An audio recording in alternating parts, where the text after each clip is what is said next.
I'd like to call this meeting of the Lakota Board of Education to order. Adam, please call the roll. Mr. D. Here. Ms. Casper. Here. Ms. French. Here. Mr. Wardle. Here. Ms. Schaefer. Here. Please join me in the pledge. I pledge allegiance to the flag of the United States of America and to the republic for which it stands, one nation, under God, indivisible, with liberty and justice for all. I have a motion to approve the agenda. Doug, you would- So moved. Sorry, so far away. Second. All right, any discussion? Hearing none, Adam, please call the roll. Mr. Wardle. Yes. Ms. French. Yes. Mr. D. Yes. Ms. Casper. Yes. Ms. Schaefer. Yes. All right, and with that, Mike, turning it over to you. Actually, so before turning it over to Dale and Kim, I thought we just needed a little bit of an icebreaker, right, to get us into our days together. And I promise it'll be a pretty tame icebreaker, nothing crazy, okay? But I feel it's very fitting because of the time we're in. And if you're like me at home in the evening, sometimes you're stuck on the Olympics, right? You start watching it and you just get glued in, and the next thing you know, you've watched it for like an hour. Okay, so my question for all of you to ponder, and we'll kind of go around and share. If you were in the Olympics, what sport would you compete in? So think about that. If you were in the Olympics, what sport would you compete in? Okay, so I'm gonna ask each of you to share. Maybe it's your strength, maybe it's a wannabe strength, maybe you just think it looks really fun. Okay, Dale and Kim, you're gonna have to participate too. Okay. I'm not going to specify whether it's Summer Olympics or Winter Olympics. The world is your oyster. Okay, so you can pick. So Adam, I feel like since you're closest to me, you should go first. I would have to say that it would be one of the shooting sports. I think that, I don't know which one exactly, but one of those. And I wouldn't have to like run and get in shape like all the other ones. So you would be like the man that from Turkey. That's right. that's what I think. Yeah, just apparatus. Hopefully one you could use your knife. Night So- shooting. Night shoot. We'll introduce that. That's a little alarming, honestly, if we all under this too much. All right, Christina. Well, growing up as a competitive gymnast, it was always a dream. So I'm gonna go with gymnastics. And there you go, you learned something new about me. Okay, now wait now. That's too simple. Floor routine, Yeah. arms, ball, Definitely. Oh, we Bro, You gotta do it all. all around. You can't go. You can do it all. Okay. We might have to see some videos of that, like from the day. Maybe. All Well, right. I don't know if they had video. We're gonna go with that. And if they are, they're on VHS. So our tech team's gonna have to set up some serious Look a little grainy. apparatus themselves to view. All right. Doug?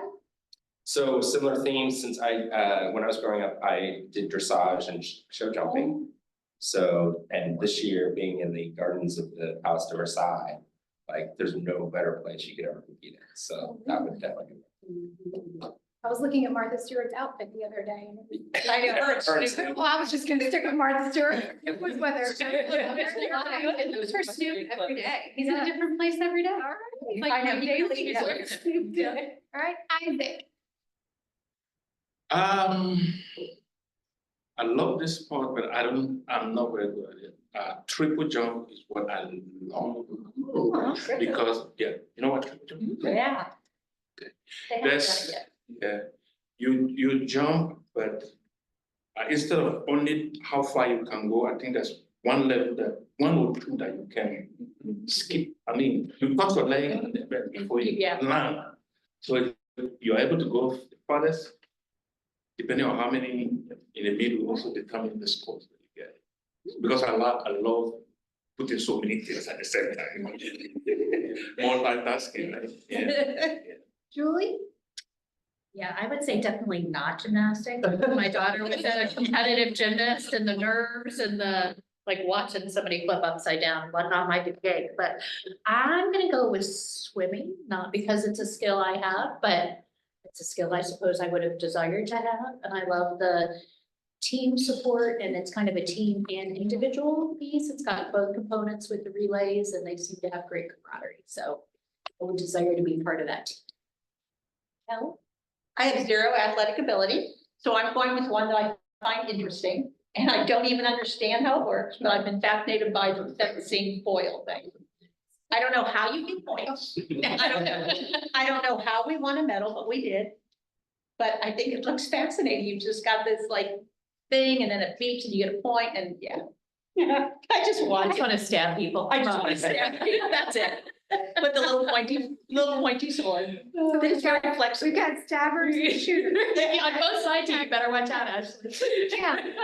I actually was asked this question the other day at a meeting, so, and I had to think about it. I didn't really do any of the sports that were in the Olympics, but I did play volleyball and I spent many years watching my daughter play competitive volleyball. So I would say volleyball. Sand volleyball or court volleyball? I would love, you know, what, since being aspirational, I'll say sand. I watch my daughter play sand volleyball to this day and that's a lot of work. It is a lot of moving, but let's go with it, you know? All right. Dale? I would say rowing. Don't judge. Okay. I'm sure I can't row, but I read the book Boys in the Boat. Saw the movie, which I'm glad I read the book first. But the movie was good, but then we won a medal a week ago. Just the inspiration of what it takes to accomplish that, and it's not one of the varsity sports, but the importance of teamwork in order rowing together and just the work that goes into ultimately accomplishing that task is intriguing. I didn't realize the other day while I was watching it, there's like a man in the boat, like yelling, like, Yeah. I'm like, I want to do that. But like, I don't know how to actually It's the row. coxswain, I just yeah. want to be the person giving like, go now. That was fascinating to watch that gold medal. And just compared to like the body structure of the coxswain versus the rower, super different. I Yeah. was fascinated. So last but not least, I've never done this in my life. I am fascinated by it, even though I don't like the cold. I think I would want to do skiing. I've never been on a set of skis. Nope, never. I remember when I went to Salt Lake City and just watched people ski, I was like, I want to be able to do that. It was fascinating. You just jump in the air and not break a bone. All right, so I just thought that would help us a little bit before we got into business. We'll do one tomorrow, maybe a little less tamer, less tame tomorrow. But with that, Dale and Kim are here to kind of facilitate our work today. Again, as we discussed, tomorrow it will just be the 7 of us without the facilitator. So with that, I'm going to share it over. Just for reference, we do have the printed out slideshow in your folder here. It should be right under your agenda. It's the colorful slide deck. And then everything else in your folder, it's been labeled in reference to the agenda in case there are documents you would like to reference, or we can reference as a group, okay? Just depending on part of the agenda that we get to. But you might want to keep this portion right here handy, because this is the slideshow that we're going to work through, just kind of lead us through the agenda. So, I mean, this really is about what we talked about we last were together about three years ago, about 3 months ago. So you're a new team. So what's that look like? What are that governance structure? What are those roles and responsibilities? What's current practice? What's desired practice? You know, what do we all have to do to ensure that what we want to see happen happens? Who's accountable? How does the board hold each other accountable for what we agree to as a set of norms, for example? Not to skip ahead too much, but I mean, Julie, there's a document that Julie had shared regarding a set of operating from, I think it was from somewhere in the state of Georgia, one of the districts down there. And there's almost aspiration, I would say. And what do they look like in practice, and how long did it take them to get there? But I think it's worth having this bigger conversation. Because I think if we're not aspirational, then we're missing an opportunity. So we want to sort of, you're going to do a lot of participating, a lot of, not breakouts, but we're going to go through some hypotheticals that you will have in your packets, you didn't get in your materials. And that was by my request, and I didn't want you going to look at the hypotheticals and coming in with the answers already, so. So with all that being said, I think here we want to be in is that first slide that talks about the introductions. And there's a question in there that's begins with, so why did you become a board member? That's the first question. And then the second question is, what do you think, what have you learned? What did you think was the role that you were walking into? And then what has been your experience in that role that you walked into? Because you begin a position, you have all these perceptions, and then you get inside, and sometimes they're accurate, sometimes they're not. So sort of take a few seconds to really think about why, and then think about what's the greatest lesson for you, and that's all seven of you. It made me think of it, we talked about this the other day. What's something that maybe surprised you? Okay, something about the role that you just weren't expecting. And we don't, round robin's not something we need to do. We can, whoever's ready to talk. And I think that what I would say, the more we know each other as people, the better we function as. So the more insights we allow ourselves to share, the more functional we become as a governance team.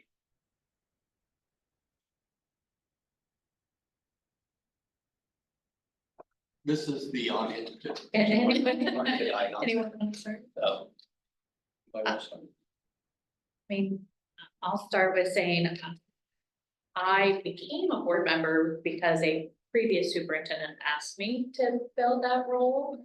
And I didn't necessarily think I was the best to fill the role at the time, but he wore me down over time.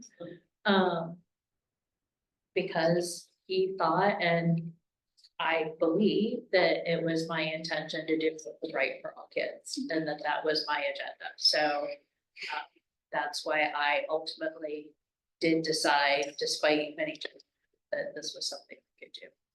So what has surprised you? You're on the inside. Yeah, like you think you're gonna join the board and solve all the problems instantly as one human. And then you realize that that's not possible, and the power of a board comes from the voice of 5, or at the very least, the voice of 3, and not the voice of 1, and how critical that is. And also that you can hear a story that's presented in such a way, it looks very one-dimensional.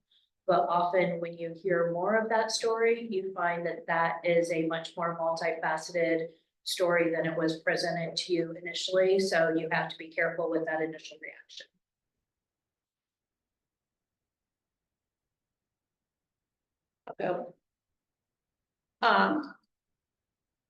I became a board member because I was uber involved in the schools.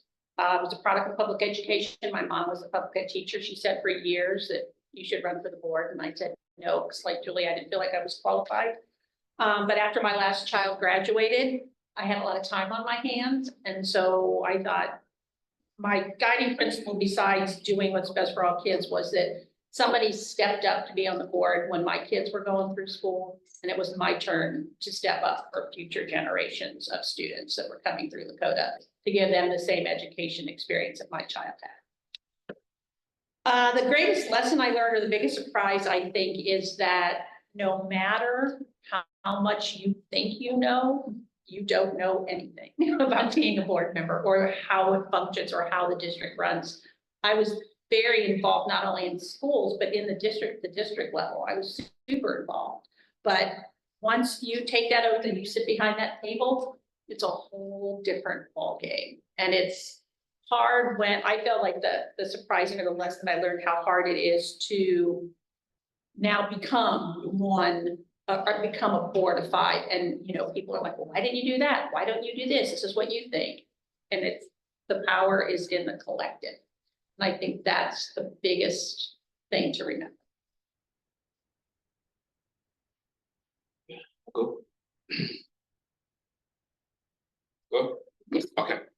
yeah, I became a board member because I felt obligated to step up to do something, to give back to the community that I did not deserve the opportunities I have. So I felt like since there's an opportunity for me to serve, I'm like, yeah, I have to do it because I didn't grow up here. My parents didn't grow up here. They didn't contribute to this economy. They did not contribute to the greatness of this country. Suddenly, I was given the privilege to move and given so much opportunity that I did not deserve.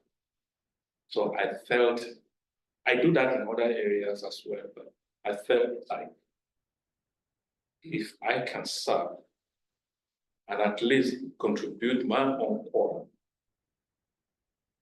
to the community that has given me so much, why not?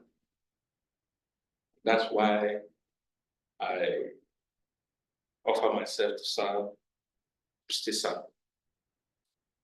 So the lessons I've learned is that a lot of things that I thought were the goal that's supposed to be for each and every one of us. Serve selfless and ensure that the goal, which is the focus should be student, is not the goal for everyone. But in the community and even on board. So as time went on, to see that many board members have maybe agendas, could be personal, could be maybe a certain group of people that they think they represent. And it's one of the things that I found that I'm still trying to walk through to see maybe am I expecting too much from people, or if you know the community that. So I'm just only 21 years in the area. Every day I learn new things. And I'm surprised. Every day I learn new things. I thought I've known all, but nah. Especially the culture is different. So. Thank you. For me, I've been involved, my kids have only gone to Lakota schools, so I've been involved with the district and schools. And for several years now, the district was front and center for attacks on the administrators, the teachers, and then eventually even the students that, my family and our friends love and adore. And so for me, knowing my unique skill sets and stuff that actually contribute to the working of the board, but also willing to step up and help fight and protect for the district that we love. It's the only district my kids have ever known. So to help protect against everything that was being hurled at the district. For greatest lessons, I think I've been surprised at how locked in across the board, from classroom through central office through the board itself, how unintentionally locked in we are to how things have always been done. And so trying to shift to a growth mindset on understanding the drivers of what's driving the behavior we're seeing, what are our goals, how can we think differently about what's possible, and expand our point of view broader to bring some of these things that have traditionally been siloed together to have meaningful inflection points where we can shift the trajectory of the district. I think has been surprisingly difficult. I think part of that is balanced to some of the defensiveness that is natural after all the attacks that we've been under. And so trying to navigate that and create a safe space where people feel free to think differently, to just explore what's possible. I would say my reason for becoming a board member is very similar. I do have kids in the district that graduated and are currently still attending.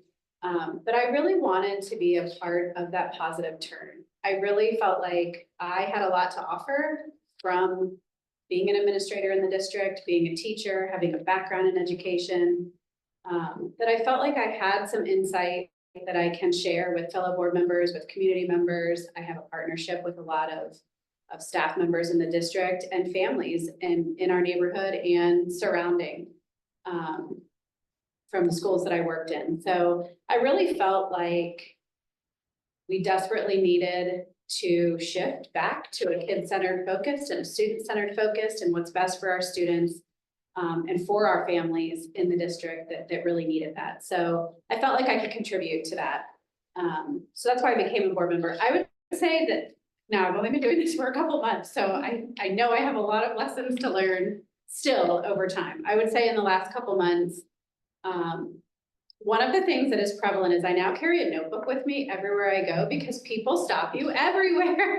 I add on like 30 minutes to every trip I take to the grocery store because I want to take time to listen truly when they stop you, wherever you are, to listen to what they're asking and try to understand where they're coming from. And when I say I'm going to follow up, I want to make sure that I do that. And so reminding myself to always be prepared to take notes on after those visits is one thing. The other thing that is a lesson I have learned and am going to continue to learn over time is how to step out of that administrator in a building role and focus on the bigger picture. Because a lot of times people will come with things that are building level things or things that are outside of my reach. And I have to be very forthright and say, this is the lesson part, I have to be really forthright and say, I think you need to look at some other avenues that's outside of my spectrum. Or maybe try to talk to this person and try to direct them in a way that they can get done what they're trying to accomplish. But that's been tough because a lot of times those people are people that I have relationships with that, you know, we're hoping for an answer. But anyway, greatest lesson. Why I became a treasurer. It was because I was at a point in my career at this, when I was at the state auditor's office, where I'd kind of made up my mind I was going to go do something else. Like I was like, I'm not doing this anymore. I'm going to relocate and move.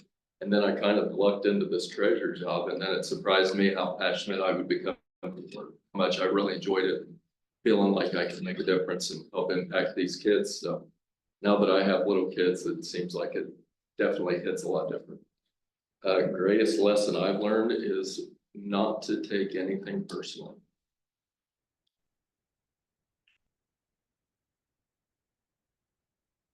Why did I become a superintendent from age 35? Still questioning that decision. You know, I had wonderful experiences as a building administrator and a district administrator. And I always feel that you're learning and growing no matter what the look. But I felt that there had come a point where I wanted something different. I wanted something to push me. I wanted something to expand my thinking, that things could look different and how could they look different. And having been a community member now for about 20 years in Lakota, and particularly our recent narrative, I really felt that I could use that skill set and really grow as an individual and help grow the district. And so I think it was the perfect kind of stars aligned. And so I thought I think that's very exciting. As far as the lesson, I think the lesson is that kind of to Doug's point, even though you've experienced something and it works in one place, or it's worked before, or it's worked previously, continuing to iterate and always think that can be better, or that can be different, or that might look different here. What pieces can we take? What parts can we take? So I really think it's that looking at things with fresh eyes, which being new certainly helps, but also not being afraid to try something. I think creating a culture that is not afraid to take risk, calculated risk, not crazy risk, but calculated risk, that can really see and push to know what it can truly be and reach its full potential. I think it's really exciting, but I also know that some people are very hard in the change model. So I think that's the exciting work to come. So I'm curious, how many of you have perceptions going in about some of the decisions that were made? And then once you got inside the system, you realize there's a certain amount of information available that you probably did not have before you became a board member, before you became a superintendent or a treasurer. that led to a more informed decision, but before you learned that there is a wealth of information that you probably didn't have access, have any of you had that experience? What you thought you knew versus how things do get done? Yeah. Yes? Yeah, for me, the information I had was you're gonna have probably 2 board meetings. Decide that you don't have anything. I did not know that it's a full-time job. With benefits. Yeah. He's waiting for those. I'm still waiting for that. I didn't know it was gonna be a full-time job. And like what the foundation I laid was, I want to give back, and I was ready to give whatever I can. But especially to that, you know, when you talk about your kids, it struck me because my kids came through the school system that naturally they would have, you know, people are saying public education is this, is bad, it's not good. They have no idea what the level of public education is here. Because my kids wouldn't have qualified to go to school, these schools that we have here, from the place I was coming from. So to me, that's huge. And I've seen their successes, they all succeeded. None of their age mates can compare with who they are today because of the education. So I was willing to give as much as I can. But what I did not know that it requires more. And there were a lot of information that I got that I thought was true. If I were to go by all the information that I received, probably I wouldn't be working with anybody. But I found out that, look, I have to be myself. Because if I'm not being honest and I'm not going to follow facts and be who I want to be at my age, then So I say that to say that, yes, there were a lot of things information that I got that were completely wrong when I started. The other comments before we move? I think that, yes, to your answer, there is, I think what I found is that everything that goes into a decision-making process in a district, it isn't what you think when you're sitting in the audience, or how easy it would be to change something, or how we arrived at a decision. I think sometimes we think that 5 people sat in a room and said, okay, let's do this, and we're gonna do it, check. So I think for me, seeing how the process is and what the information that they had to make the decision on. And for me also, I still struggle with what is our job and what is the administration's job? And we are governance, and I think a lot of times as a board, we try to get into management. And I think it's a hindrance to the administration because it's taking focus away from their decision-making process. So I still struggle with, like Christina said, you do get stopped in the grocery. That's why I start having my groceries delivered, Christina. You do get stopped at the grocery and say, and here, I don't like my kid's 3rd grade teacher at Independence. Can you change it? No, like I cannot change it. So I think that the perception of what we're supposed to do and what we can do is different. So I always try to refer people back to the process. If you don't like your kid's 3rd grade teacher, then talk to the principal. And if you don't get anything, then talk to I always try to give them the chain of command before I try to fix the situation. Yeah. Well, I think we're gonna get into all those things, as we sort of work through this. You know, what's the real purpose? If you look at the first slide, build an effective and efficient leadership team. We're talking about common understandings of expectations and processes. Now, I will tell you, they sound simple, they are not simple in execution. they're at the heart of what Kelly just talked about. Understand roles and responsibility, they sort of all blend together. Define what does working together mean? And together isn't just being work. You are a governance team that also includes the superintendent and the church. And so what are those lines? What are those lines vertically? What are those lines horizontally? Because you get into this, but it's really hard to have these black lines. You know, we have black lines, bad things. So it's coming to an agreement as to what does that formative relationship need to look like. So that's sort of our perspectives. Are there other expectations of you that we haven't talked about thus far that you want to have when you're all, when everything is said and done, walk out of here at 5 o'clock?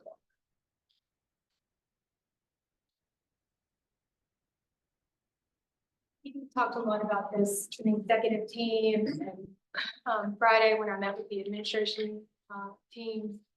You know, I think it's really important for us to walk out with clarity as this group, right? Because you all have been together before, some of you have had different superintendents, some of you have different board members, but anytime you change a member of a group, especially multiple members of a group, that changes the dynamic of that group, right? So I think it's very important that we have enough rich dialogue that we can come to some clarity about, name the topic, roles, communication, you know, community engagement. I think we just need to have that dialogue until we reach that clarity. And as Dale mentioned, you know, Julie shared a beautiful document from another district about board norms, and it goes through everything, you know, governance and roles, superintendent, decision-making, communication. I think this ultimately is our goal, just not today, right? We're not gonna walk out with this beautifully crafted document in 5 hours, but I think, you know, after today, our time together in the fall, maybe we have another retreat, maybe we don't, but this is ultimately where we'll get to after some time together.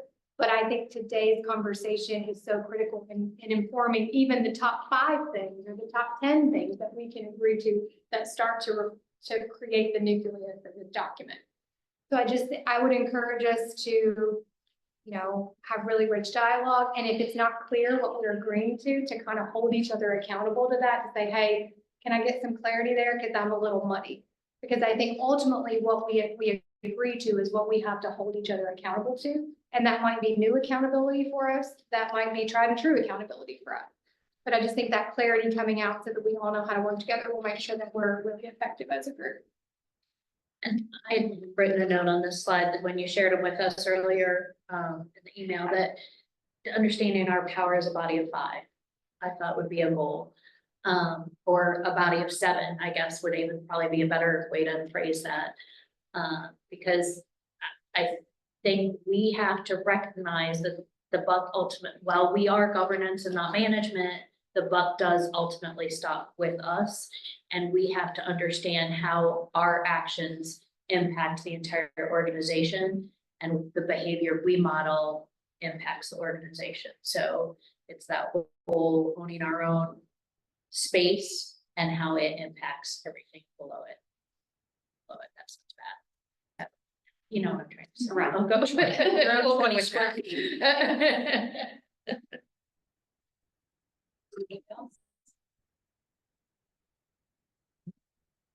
The next question may sound like a repeat of what you just answered, but so the question is, what do you want to be different after? And I want you to think about, I'm gonna give you a follow-up question.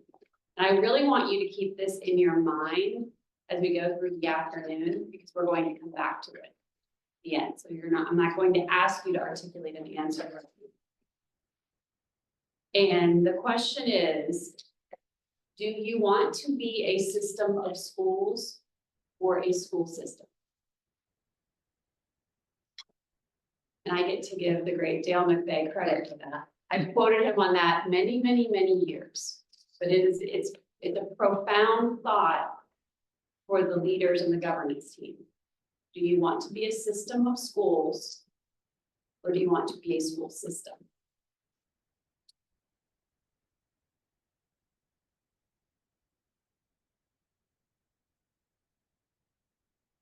that in mind, as we kind of have all these different conversations, I also wanted to reiterate a little bit of what Ashley just said about the norms.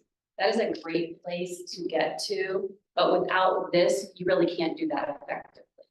You have to do this, you know, we all know the parts of becoming a team, your norm, your storm. Really, that's clarifying your norms takes some time. Because you're all getting to know each other. I've always said with teams, like I always look at the military, like I have a lot of military in my family. But in the special forces world, every time a new member comes on the team, the whole team has to go through all this training again before they can go out. They don't just say, yeah, welcome to the team, to SEAL team, whatever. They have to spend significant amount of time training together. So you have been, Christina's new, Doug's relatively new, Ashley is definitely new. This is a great time for you to really just get to know each other and hear your values, and then figure out how you mesh those together to, all of you said, benefit the students. Well, and I appreciate everyone here, we set that up at our org meeting in January, because I do feel like we all recognize that there were gonna be changes. It didn't make sense to do in January when, you know, Doug joined us, knowing that we were having a new superintendent, like we kind of had to push this out further than we normally would, recognizing that we wanted to make sure that when we did this, it was done for the entire new team. And that's okay. And that's a good, yeah. But keep that question in mind. System of schools or school system? Okay.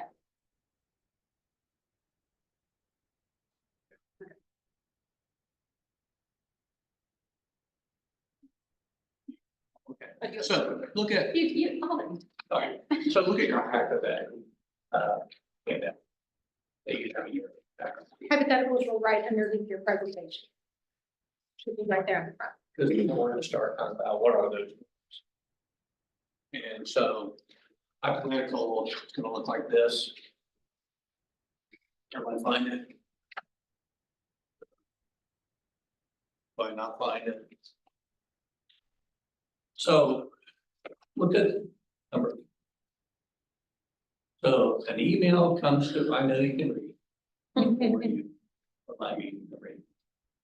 An email comes to a board member from a teacher complaining about a situation.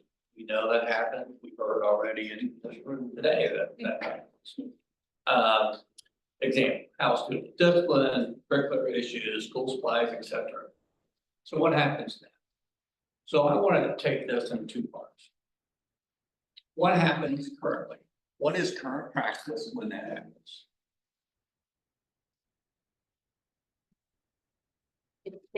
It's supposed to be, there's a policy, so you redirect people up through the chain of command that they're supposed to do, and you have to be cautious. And I think sometimes we even state to people, like, we'd love to help you solve this problem, but unfortunately, since we are the ultimate arbitrator, should it go through and not come to a positive resolution, we have to make sure that we direct you through the proper chain of command and that you talk to the people who need to be able to handle the situation.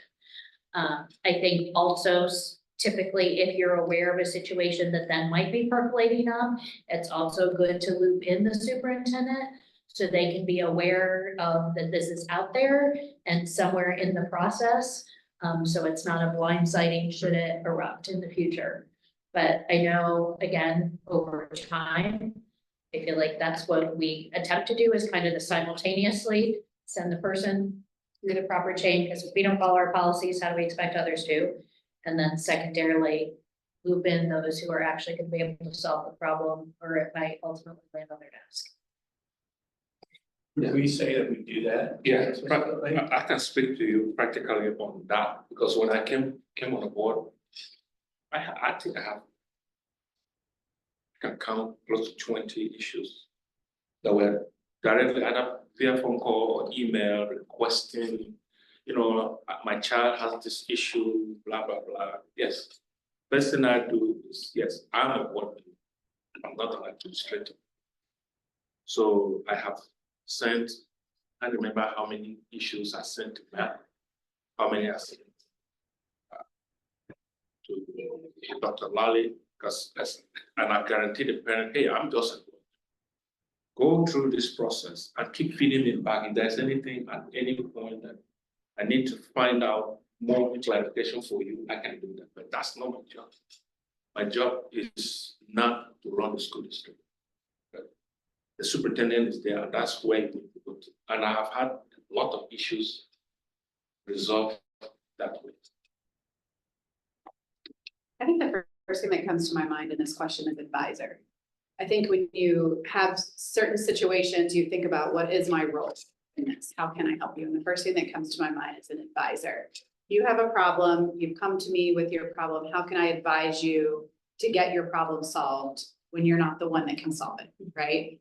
So that immediately comes to mind as kind of, how do you walk them through the steps of who are the people that you should talk to? How do you get this accomplished? If this happens, then this, if this happens, this, kind of talking them through that. And then, of course, after that, if it is something that needs to be brought to the attention of someone else that's coming up the chain, is making sure that that happens so that it's not a blind side.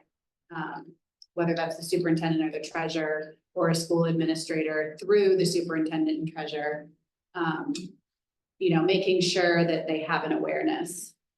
But for the person in particular, as the question is stated, I think we're advisors. For me, I think I start the approach as a fellow parent, right? So definitely approaching them with empathy and understanding of whatever the concern is. And then I shift into like school board mode, I guess I say. And I agree, I think we have clear policy on how to handle this. I agree, it's advisor, counselor, navigator. I think the distinction I put on it though is we're a district of 18,000 students. There's a ton of these stories that are going on. And so what I try to do is I make sure to do what we say what we're supposed to do, which is help them navigate, give them the guidance to, for this kind of issue, start here, and this is what the process looks like going forward. So know how everything works, give them that advice, but it is not to be an advocate individually for that person through the system. And so I do give heads up, I'll mention it to, hey, there's an issue at Adina that XYZ is, I've heard something about, right? But it is not to say, hey, principal of Adina, I want an answer back to go back to that parent. Like that is the job of the parent to go work within the system that we've created in place. And I think that's a line that I see gets blurred a lot, where there is a certain amount of so-and-so has access to one of us as a board member, and then we tend to overstep that process. And I think, Julie, you raised a really good point, which is at the end of the day, we're the ultimate arbiters. So if the process is breaking down, or if there's unhappiness with the decisions that were made, we need that ability to act as an arbiter. And that becomes very difficult if we are in the process that led to that outcome that comes before the board. So. We actually had a situation like that where something was brought to a board member, nobody here, was brought to a board member and they basically tried to fix it and navigate it and it did not go well. And by the time it got to us, we had no knowledge of the situation, but everybody thought we did. Because another board member did have the knowledge and had been working behind the scenes. So we were at a disadvantage, actually ended up costing us a lawsuit in the end.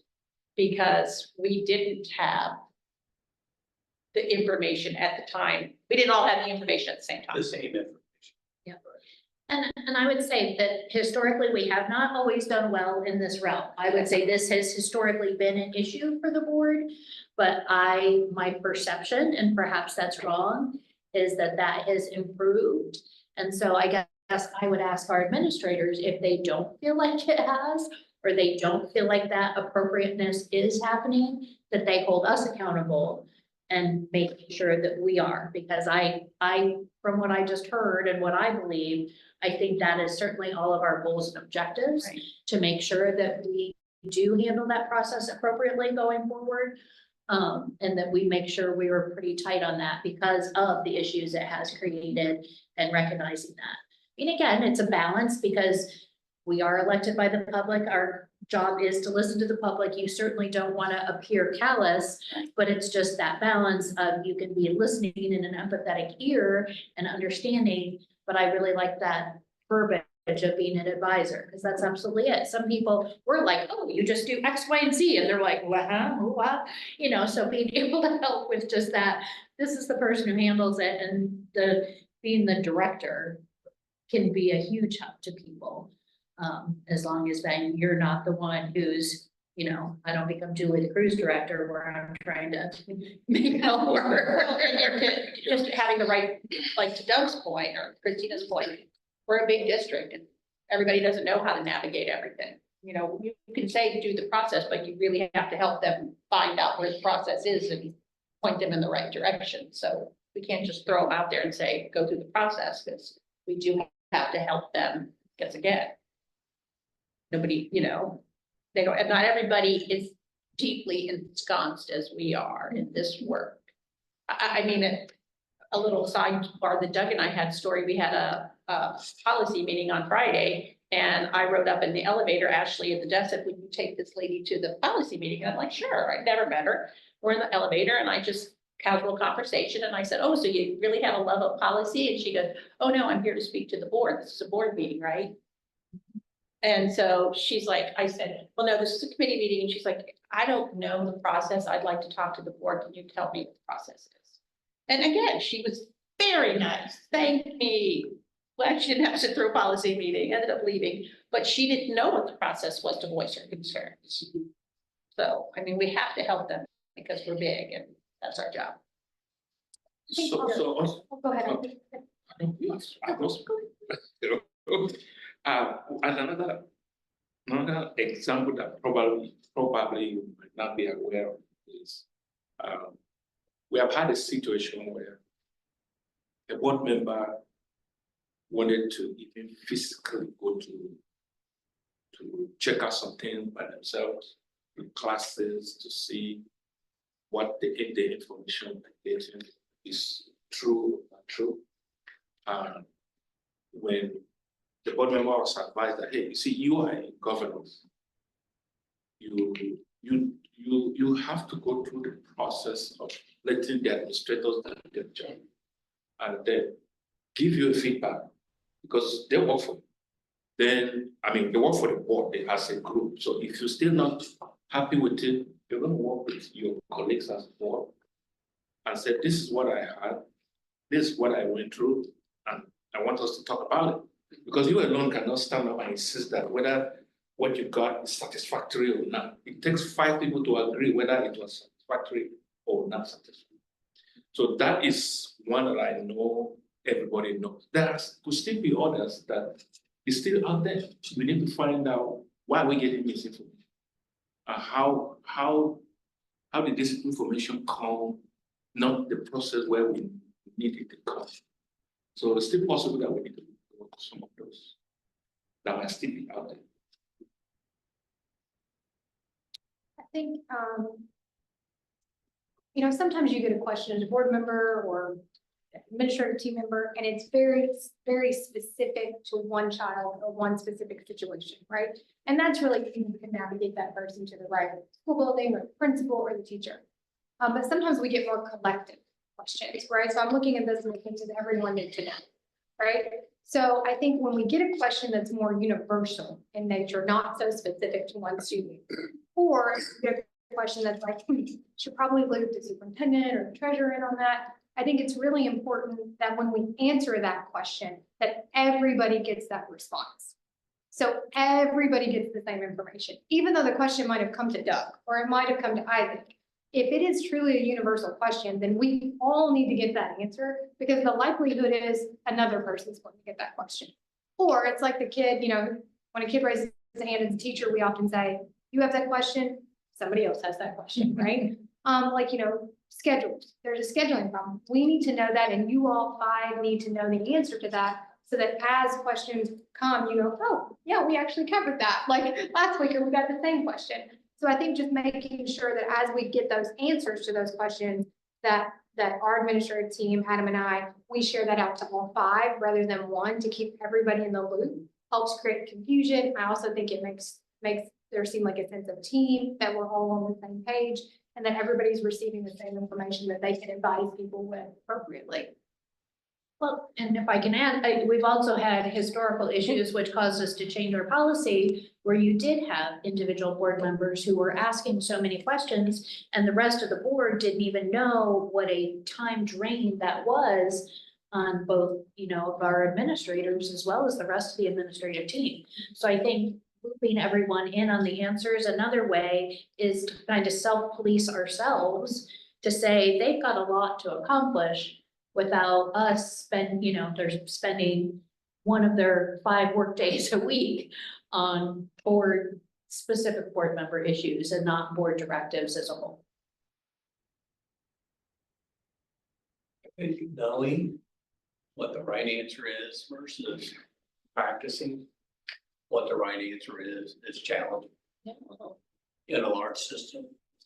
And I'll also say, I see a lot of evidence in smaller systems. Smaller systems, they think they have even more access.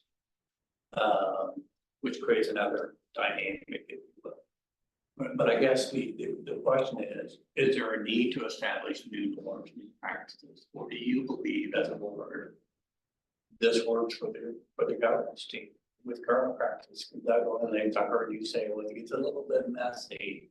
That's probably one the word you used, but a little bit, what was it? I think, I can't remember what word I used, but it didn't match, actually didn't match. Yeah, match, exactly. I think, and this is my perspective, having gone 6-7 months ago, right? I think, and granted, there's a lot of transition during this change in the board, but I think making sure that we're relying on our own training and governance, or training in setting expectations for new board members versus some of the more OSBA and kind of education. I think my observation is we kind of skipped that step this year. Given probably because this would have been a lot of the time where we'd have addressed this. Right. But that was 7 months for me to go off the rails if I needed to. So it's just a watch out. And then again, I remember we're thinking through and it's like, oh wait, Christina's on board now. So now what do we have to think about and stuff? Right. So I think especially policy, we tend to think through election cycles. And also our living examples where it's outside of that. So to think through all those iterations and make sure that we do a little bit more of setting that expectation, having access to how to navigate that. I think, fortunate all of us have been very involved with the district and even being an administrator, right? But coming in fresh without that perspective too would just leave a much wider gap for people to have to quickly get up to speed to. Hopefully we'll never come into something like this. I would ask maybe Adam more so than Ashley, just because you've lived this for a while. Do you feel like we are evolving to live that truth, or do you feel like we're just kind of perceiving we're doing the right thing and we're really not in those situations? And to be honest, it can be tricky just because so many different hypothetical situations happen. And I know it doesn't seem as normal as it did for my first year, but sometimes from a board member perspective, I think it's easier to just say, hey, here's Adam or whoever the superintendent may have been, number and call them or email them or, go direct or something. And those are very short-term wins, but very long-term inefficiencies. Right. So I think we're headed in the right direction. I'm writing down a few different notes as I've listened, how can we do a better job of making sure that board members know what these policies are? That way you guys have the tools to say, here is my tour guide here's the right flows and here's how you would navigate that. Because it's amazing to me how many of my friends don't even think, that work in schools don't even think to look at policies. Yeah. Where that's where we always stem from. So I kind of feel like Christina may be the one that's had the disadvantage, because I know from my perspective, I've just assumed from her background, I don't need to touch base with her on these things because she already gets it, but that might be unfair because of your past roles make me sometimes just think, oh, she'd ask, or, where you might not. So I think it's all just about calibrating what those expectations are, calibrating how we all understand what the policies are, what they mean. Because I even wrote down a note, this was kind of funny, policy for the appropriate chain of command. I can't point to which one that is, and that's where, is it a policy? Is it an act? And I was up in bylaws, but that's where, is it a policy? Is it an admin guideline? is it a practice, you know, like, Yeah. and that's some of the conversations we have internally a lot, that a lot of times a practice is mistaken for a policy. Well, and it's also interesting, as you're talking, I'm thinking, okay, we know, like, if it's a student issue, you start with the principal, you know, you start with teacher, principal, that, but I'm thinking like with a financial issue, like, you get them all. Like, is it appropriate to send it to the director of finance? Is it appropriate to send Right. it to the assistant treasurer? Like, should they all go to you? So that's. Yeah, this This is such an interesting question We should because probably it starts with the principal handler role. Yeah. Cause that already, like that automatic easy chain of command, we already have taken that one step different than that, so. Well, and I think it's worth us exploring, are there alternatives to how we're currently addressing this to help enable that navigation? So, for example, do we set up a generic questions for treasurer, you know, email that then goes to your whole team? And then, right, you can develop within your own autonomy, how you as a financial team wants to address those questions. You know, are there building kind of thing, like how navigate that, so it's not always dependent on 5 people, some people who may have been in the job for a week or 2, you know, Yeah. getting these questions to be able to say, oh, yeah. Because it's very also easy, I love that, and say like, hey, I want the board to know this, just send it to this email address, right? And then I know that all of us have gotten it, and then we can engage appropriately. And I think There are very, ways to do that. very general, I think the principal is a great starting point, generally on just about any question, because a lot of the ones that I'll be fielding are in regards to, did I or didn't I qualify for a waiver? That's between the principal, still the starting point even there, and then it would come over. So when all else failed, I think the principal is a good general starting point. Dale just threw a curveball at this Take that- question. Take. Okay, take that one step further. So the number one begin with the word email. Those emails don't always go to 7 people. Many times those emails only go to one of you or a couple of you. If you reply to the email. 2 questions. Is there a practice of, do you expect one board member to reply? Number one. Number two, do you copy your colleagues? One member. And do you also copy if it's educational, actually, or if it's financial? What's the current practice? So, can I, Okay, you know, when email come from outside that you're responding. or- Yes. what's our You practice? don't, our practice, as far as I know, me personally, this is what I do. Anything that comes from outside, that if we have question, concern, or anything, I'm sending it to the superintendent To respond. to, to respond, but if it is to the board, I send it to the president. Why should that come to me when the president is a spokesperson for the board? Right. Why would I respond to that kind of thing? But if it's a question concerning my own personal, maybe something I did, the person question like, I saw you yesterday, the way you cough is different from the way you usually cough. Then that is. I don't like the way you cough. Oh, I don't like the way you cough yesterday. So that is personal question to me. Yeah, I'm gonna respond to you, maybe I had cough, maybe I had cold, right? That's personal to me. But if it has to do with the board. Yeah. Or the. Or the district. Or the district, depending on whether it's something that the superintendent need to respond to, which if I send it to her, copy everybody, or it's something that the president need to respond to, I send it to her. So, and we have, again, policy that says the president is the spokesperson for the board. So, but then we've also had, this is one of those where it's different iterations. When I first came on the board, it was a very clear practice that any email that was responded to, if you responded individually, you copied the board. But then there were also questions of if multiple people then happen to respond to that, like if somebody almost orchestrates where you think it's to an individual person, but they really send it to all 5 of us, and then individual people start to respond, then it's our understanding at this point that that could now be a violation of the sunshine law. Because we're each responding and copying the others, so it's almost like, even though it's a third party facilitating that, it can then get into, we're having a meeting outside if we do that. So like if I get an email to me, I will often ask another board member, have you also gotten this email? So I know if it truly is an email to me. And then again, we've gotten, I think, away from the practice. There are some people have gotten away from the practice because it was a practice and then people refused of copying the board, because we had members who said, I'm not doing that.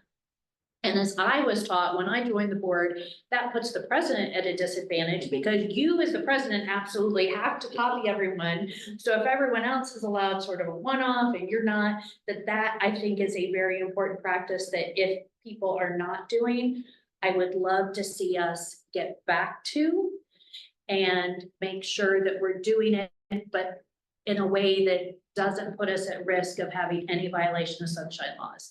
Having superintendent, having treasurer, having somebody other than us. So it doesn't, we're not sharing an opinion or have any perception of deliberating over email. It does help that they instituted that school board button. Yes. So we have that button on the website that if you press email to school board, all of us get it and Ashley and Adam get it. So everybody sees it. When I first came on the board, I was told that the practice is if that happens, then the president is responsible for replying. Even if it's just, thank you, Kim Miller, for your email. We have forwarded it to Mr. Passarge in transportation. You will be hearing from him. Many times now, since we've added the superintendent and treasurer onto that, because when we first did it, I think it was just 5 of us. When we added them, it has cut down a lot on, and even us even having to answer. Because they will see it, they will know the answer that we don't. We don't know. And they will start the process in the right procedure. So there has been far less of us having to respond or forward it because they've already gotten it and responded. And I was going to ask you about that, going back to what Doug and Christina talked about, your role as advisor, how many emails do you really have to give an answer to? As individual board members, Right. or even as a collective board. It depends on the season and what's happening. So it goes from very high volume to very low volume. Right now, we're on a lower volume. I mean, again, as the school year starts, we'll get several on transportation, again, easily answered by the administration, not us. Sometimes even if they answer, depending on the nature, I kind of look at it and go, yeah, it's still probably nice for us to have like a touch also. Right. So we will sometimes do that because even though they answered, they did reach out to the board, not the super. So that to me is a delicate balance of, are you stepping on people's toes by responding, or do you want them to know since they did reach out to the board, it's appropriate for the board to respond. Again, our norms went from the president always answering to the president never answering to now I feel like we're in a majority of the time it's administration who answers, but occasionally there's still a board response because we don't want it to go unanswered.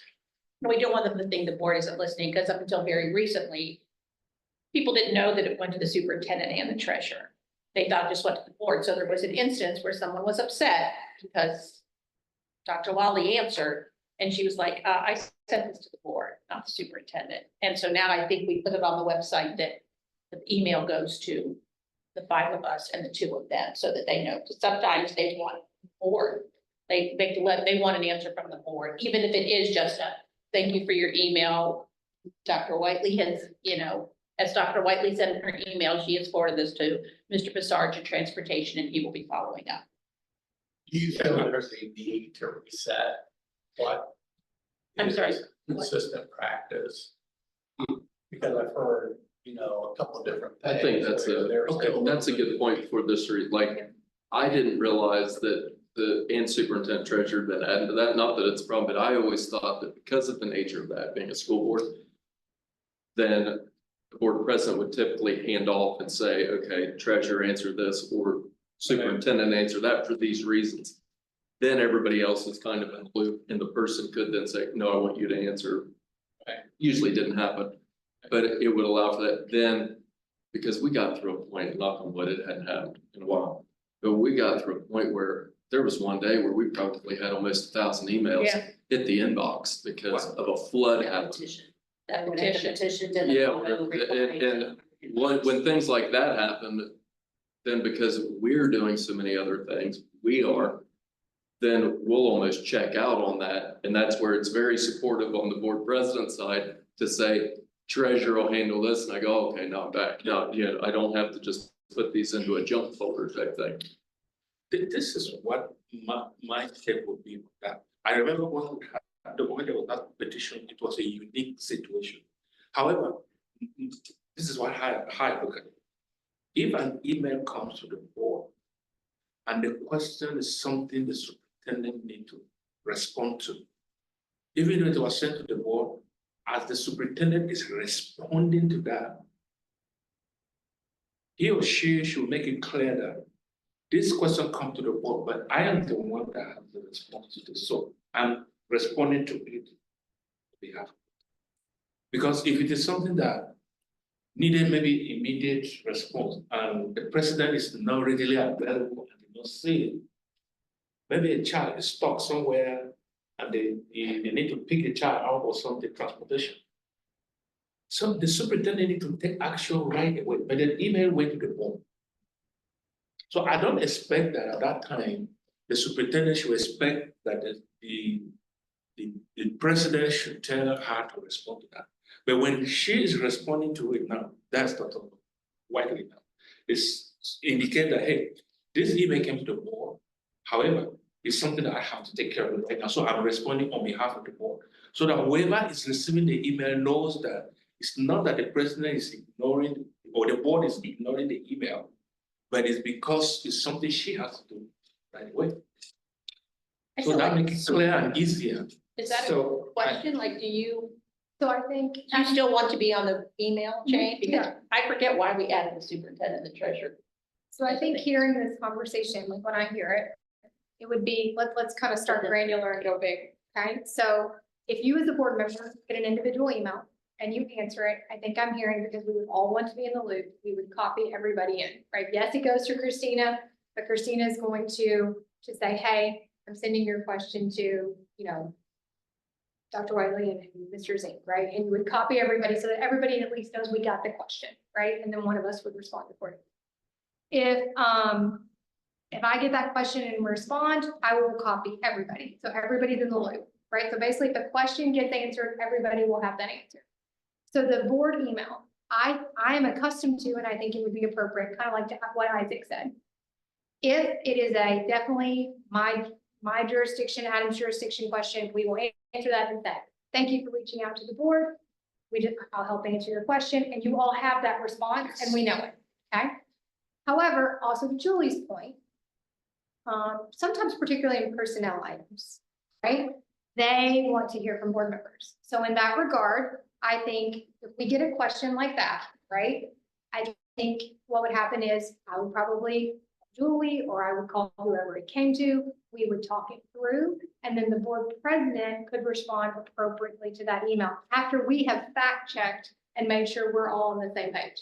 Because the worst thing that can happen is somebody respond and the details are wrong, or the timeline is wrong, and we don't have all the information, right? So I think the good rule of thumb is if it comes to that board email, and we've gotten a couple of those, and we've kind of been operating in that in the last couple of weeks, I've just kind of responded to some, and some of them are, hey, I'm connecting you with Mr. Broussard, she's gonna touch base about transportation, copy everybody, right? If it's something that is more sensitive in nature that we feel like would be more appropriate from the Board of Education, I will connect with Julie. We will fact check kind of our response, and then she would copy everybody and say, here's the collective response of the board. How does that sound?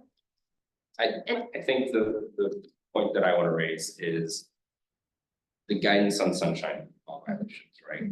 It's there to protect us from our own bad behavior. And I think incumbent on us as a board is the agreement that the president speaks for the board, and that where appropriate, the superintendent and treasurer can handle those areas of responsibilities to answer those questions. Beyond that, like, it's okay in my mind to reply as long as we are not initiating or participating in any sort of discussion. And that's where, if an individual board member were to respond, and say, and start actually engaging on the subject matter or creating an answer or bringing in details that aren't necessary, that's a violation of that principle of, hey, we're speaking through the president, superintendent, or the treasurer. Because that initiates a discussion, because we're all copied on it. So then if I react and go, oh, well, I'm not so sure about that, that's where it becomes a discussion. So I think if we can own our own responsibility to not be engaging in that as an individual, but just sharing information. Things as innocuous as, thank you for raising this issue. We're circulating this to the entire board, stuff like that, that's allowed, but it's where we start actually engaging in the issue. That's where it becomes a discussion. And that gives us the ability to handle the more trickier ones, which is, we're all thinking that everything goes through the school board, email. What happens when someone sends something to Douglas.Horton@lakotaonline.com, right? I can bring you guys into that in a way that doesn't initiate a discussion. Say, thank you for reaching me out. I'm sharing this with the broader board, our superintendent and treasurer, and we will be back in touch with you soon with an answer. And then align that I'm not going to be the one to necessarily answer that. That's going to come from the president or the superintendent or the treasurer. That, I think, is how we need to navigate that more nebulous space, which has been very tricky from the guidance that I've received, which is, we just don't want copy people. Well, we do want copy people. And then, then I sent this individually. Well, now everyone doesn't have it. So I think that's the guidance we need to plan on. And some guidance we had was blind copying everybody, just say who was blind copied, that way it prevents that back and forth. Like I did. If somebody responds, it prevents it from being a group response.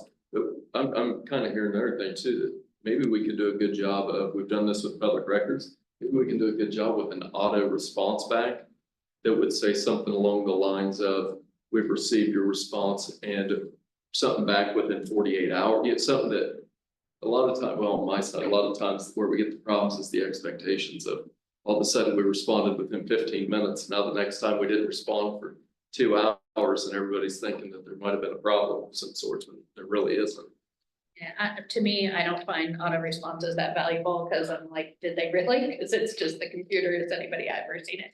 I think, Doug, with what you said, as long as it truly is just a thank you, here it is, everyone. Because I think sometimes when those are sent individually, it's often I am asking you, Doug, what your opinion is on this. Please share. And then if you share and copy us, and then more than one other person shares, then that's what gets us, is my understanding of what gets us in trouble. So as long as it's truly just a thanks, I'm sharing this information, and not thanks, yeah, I agree that, it really sucks when they change the colors from blue to red, and or whatever. Again, Like, we can't engage Yeah. in the discussion. Yeah. And that's Talking about emails that come to just Yeah. you. to an individual board Not member, the right? board, because you can click on the top to see if it came to the whole school board or if it just came Yeah. to you. Yeah. So But you still, sometimes I feel like people send it just to you, but they've sent, To all 5 or five of us, 7, right? right. They BCC'd us. Yeah. They BCC'd or us. they said it 5 times Yeah. individually. This is how sometimes I know whether that email was sent to me. If, like the example I gave before, we all have our personality. It's not everybody that like it. If someone sent email to me and say he didn't like the way I called yesterday, I don't think that has to do with any other problem, right? So how I had call, I respond to that person, and that's it. Because I don't see any need at that point, that kind of email, to tell everybody that someone is not happy with the way I call. Is that what we're talking about? Should I share that with everybody? Hey, I responded to another person that didn't like the way I called this. it's a fine line. Well, my perspective is, if it is something individual to you that, I mean, just like any other communication out there. Yeah. I'm fine with you doing it, but if it raises an issue or promises action or anything like that, or it's an issue that needs to be shared, Exactly. right? Yeah, Then so that I would appreciate that respect to be like, hey, someone wanted you to have visibility of what this person was saying broadly about the district. But if it is individual to you and you're. And maybe if it's gray, if you're like, is this just me? Is this the board? Then maybe if you copy, again, the board president, the superintendent, then that they can help with who that should go to. Like, I don't know, what do you think best practices would be in that regard? I think if in doubt, loop in, board president, myself, both, ideally both of us, Yeah. right? So that it's just on our radar. But yeah, if it's something like truly just I don't like what you said. right, that's different. But I'd also think making sure from my experience, people tend to divide and conquer, right? They're gonna ask Christina something and Julie something, and I think the same question, trying to get 3 different responses to kind of say, let's break this down. Find the one we're Let's, looking for. right, cause the Mom and dad, don't pick mom or pick dad. So I think it would, I think it would just help to make sure that everybody, if it is at all business related, to make sure everybody is in on that response so that we can make sure we're calibrating it, against each other and that we have all of it, particularly in very complicated situations, it's very easy to get one detail off and it changes the nature. So to make sure everybody is answering with fidelity for the group. And one other thing I think as a reminder, and I don't want to insult anyone's intelligence, you probably all know this. Sometimes parents or guardians will put a lot of private information about children in emails, so be careful about replying and including. Correct. There are times when that probably just needs to go to Ashley. Be aware that if they start talking about my child's IEP, you need to be very careful about copying everything. They shared it with you, but you don't have the right to share it with anybody else. So just. And I can respond back to, I can take the necessary kind of public detail, public information and respond to you and share how we deal with that and take all the private And information. generally those are phone calls anyway. Yeah, but it does happen sometimes. You're absolutely. You may right. get those, so. Oh, absolutely. Actually, you want to share, following this conversation, where are we now Yep. with what we expect the norm to be? So I think the norms I'm hearing are, one, if a board member emails me with anything, I'm going to respond to all 5 and then, so that everybody has the same information. So we're all working from the same starting point, okay? If someone emails you, same kind of piece, right? You're going to copy everybody, and it might just be, hey, I'm directing your question to Dr. Riley or Mr. Zink. They're gonna give you the help that you need. But at least everyone knows the question came, what the question was, and that an answer is coming. If they email the board email, which includes all of us, then 9 times out of 10, I'm probably going to respond and say, thank you for emailing the board. I want you to know that I'm looking into this, or I'll answer the question directly, but I'll address it. If there is something that says, maybe they really were wanting a more board response, I will probably call Julie or call whichever, every person pertinent. We'll walk through to make sure we have all the facts and all the details, and then Julie can craft that response, copy all of us in as well. Adam mentioned the expectation of time. I will tell you, I have my entire career, all the way from when I was a teacher, I live in the 48-hour expectation. If someone emails me or calls me or whatever, you are going to get a response within 48 hours. Now, that response might be, thank you for contacting me. I'm looking into this situation and I will get back with you. Within a week. Right, but I want the person to know, I've got your email. You don't have to send me another one. You don't have to call me. I've got it, but I'm gonna do the due diligence I need to get back to that. So if someone emails the board, I'm like, and again, I'm gonna respond. I'll say, thank you for contacting the board.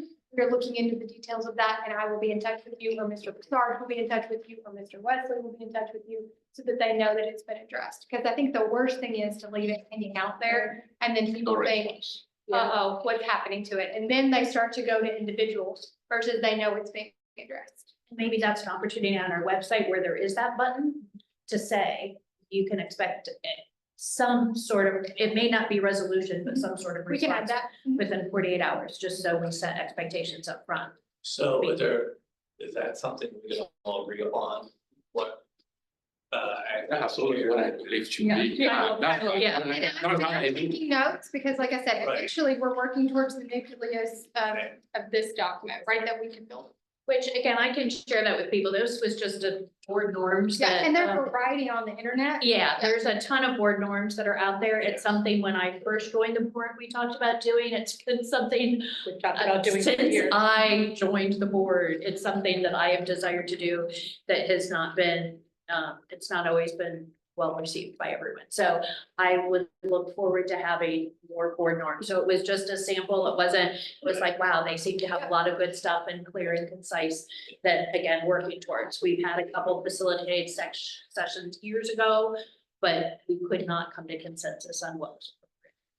And as long as we're doing this kind of slow and steady, right, you're not trying to create a 5 or 6 page Yeah. document, like we can slowly build that out and that becomes more manageable to make sure that we can agree as we go. So I did also hear we need to update the button on the website to reflect kind of a 48-hour notification, but not necessarily resolution. Okay. I just want to say something. This is outside what we're talking about. I have people working on the field.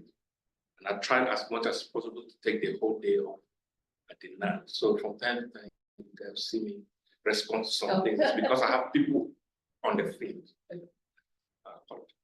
And there's feedback as well. Please make sure Been good. you snap. And I think the one that normally decided is that you need to take a cough drop before each meeting. We're gonna get those emails about you coughing. So, you know, we've done one hypothetical, we've done 15 to go, and so, but this is, I think, what we're hoping to, you know, have some of these deeper conversations where we sort of check ourselves. You know, the next part of that is that ultimately will need to be discussed at some point in time is accountability. So if those practices are not being honored that we agreed to, what does that look like? Or not to muddy the water before I turn it back to Kim. So you talked about, you know, the big picture, right? So I know it's all, so I know the world changes in schools. All of a sudden, phones start ringing, people start wanting answers to questions because all of a sudden everybody has to sense for it. So one of this might be athletic, and so the question's going to go directly to a board member about X. Or one of those might be, you know, a tax list, or, you know, it takes a lot of different shapes and sizes. So are we looking at the same practices? Well, you know, what is consistent practice? I'm not saying you have to discuss that now, but there's another layer there that you, Christina, if she pulls out that notebook, she can get one after the other of those kinds of questions that come her way that are not the, you know, 20,000 foot kind of questions. So, you know, do we expect that practice to be consistent no matter what the topic? I would say yes, because twofold. One, I'm gonna say my newness, right? It helps me learn the organization about the type of questions that we're getting so that we can be proactive instead of reactive in the future. Two, it helps me to know who to go to, calibrate the answer. To Doug's point, is it how we've always been, or do we need to think of it in a new way? So I think any type of question we get, if we go through that lens, it'll help us calibrate not only our internal practices, but our external practices and make sure that we're all seeing something through the same. We go with that? As we go, like throughout this year, throughout the months, throughout the time, as we go, I think that it'd be good, like, take notes of things that we go, I wonder what if, that way when we do have another retreat, we can use those as actual hypotheticals to continue calibrating where we're at, where we will be. I don't know if this is the appropriate time to bring this up. I'm also sort of wondering, so my past practice has been with the superintendent to have a one-on-one monthly. Like the last couple have given that as an option. And then I just have on my phone in the notes app. And again, to your point of like keeping your notebook, I just, okay, these are questions. And rather than bombarding the superintendent with one-offs once a month, because typically, I mean, clearly if it's an urgent thing, sooner, but if it's like, oh, you know, you guys do this and it's really wacky, okay, that can wait until my one-on-one monthly, and then that's when I bring it up. Can I ask a question about that? Yeah. Is it a one-on-one president and superintendent? or No, every every board board member member. has in the past? In the past, In the every past. board member was Had given the that option. opportunity. I would, I mean, I feel like the president gets more of an option to kind of have some of those discussions at agenda, so it becomes less important. I just asked because the channel of communication, if it's the president and the superintendent, then I need to channel information Yeah. to you. No, you know what I and so Any like board that does that. I found that useful, but now that we're talking about this new, I'm like, well, does that cut everybody out? Or then what I always used to say is, I'm not directing any action from what I'm saying. I'm bringing things to you for you to look through your lens and you decide if it's important, not important, something needs to be addressed, doesn't. So I feel like that would still be okay, and then she could put it in her update if it even warrants anything other than, yeah, you talk to somebody who doesn't really, you know, whatever the situation is. But But is that still an appropriate course of action? I Yeah, would, so, go ahead. so just to clarify what Christy said, I would say, if I have anything that probably somebody called me with, it's something, it's not email and it's something that I have to do. Maybe I need to talk to the superintendent or call or meet with her. I have the option to say, hi, Dr. Wiley, I have this issue. Can we meet? We schedule an appointment. I sit with them, like this is what I heard and I need you to work on it. But if it's something that has to do with the entire board, which is different. Because if it is administrative issue, I don't have to like, Madam President, you know, hear this before I get to Dr. Wiley. So that's my understanding of how it works. If I have any issue that needs, Adam, hey, Adam, this is what I'm hearing. Can we meet or is something we can discuss over there? We do that, right? But because it's either it came by phone call or personal conversation, I don't have to take it to the president. But the president has been the board, if that issue that is with the board that it requires the board to respond to. If it come by phone call or discussion, I pass it without engaging everybody because like they're saying sunshine law violation. And then if it's But something I- that simply does apply to the board, like we've seen a lot of these with the property tax change. Like I would get a one-off call from one board member about, I was at this thing and somebody said this about property tax change. And then if we go back and look even at like several of my updates, it was very heavy on talking point and what this means and what this is doing. So I think those are good things to bring and then we can Yeah. use good professional judgment on. This probably is going to apply to everybody at one time or another. Well, So now, if I could bring to finish- a different to finish my- perspective. To finish my point, I'm sorry, let me, because I want to make sure you guys understand where I'm coming from. If there's anything clear, I can never, as a board member, speak on behalf of the board to anybody. Right. That is why it is necessary that that kind of thing goes through the channel for the spokesperson to speak and let it be one voice. I hope I got Yeah. it. And even then, often until we've had a board discussion, even You as have the to speak. spokesman or board president, Have to I have to speak. say, the board has not Yeah. yet had a conversation on this. So therefore, once we do, we can answer that. Because even though technically I'm speaking for the board, I have to know where the board stands and I can't get that until a meeting. Like, I'm clear on all of that. My question was more logistical. Like, Yeah. I know that sometimes if you don't put a process in place, then what ends up happening is when something goes awry, right? And a lot of people have questions or concerns. If one board member is calling anyone from central office a repeated amount of times, that becomes laborious for them. And if there's a process in place, then that doesn't happen. If there's an expectation that you will share this information at this time, unless it is an emergency. It's the process piece. I understand the speaking on behalf of the board, but is there a particular process that you want us to follow? I guess that's my And question. sharing Do you want to continue the one, like, for me, the one-on-one was helpful. When I first came on the board, they said, Before you share your perspective, let me provide some observations that I've had coming in as new. okay, So coming in, it became very clear to me that with a former superintendent, they had 5 different bosses. They did not have one boss. They did not have the board. And a lot of that was the processes that we were, or the how we were handling things. And I will call out the one-to-ones with the individual board members inherently are not bad. If they are really, hey, here's questions, help me understand this, or if you're seeking information, right? But with bad actors, what was happening was a whole lot of personal agendas were being pushed through in those meetings that didn't have the clarity to be even brought to the broader board, nor the public. And I think we have become very defensive, given the attacks that have happened on this district, to try to get through board members, or make it very expediently and very quickly and have consensus. And those are good goals. But we are not having the deliberations or talking through the issues in a broad, transparent way enough so that everyone is brought on board. And I think what we've handled right now, we've done a lot this year that there was collective agreement on. But as we get into things like the master facilities, where even if we're all collectively in the same place, we need to make sure that the constituents know where we are and have had those discussions. Otherwise, we're gonna be reiterating a lot. I think I want us to look at our connections and our points of communication. How do we live within the restrictions of sunshine laws, but also do it in a way that is deliberative and open and transparent?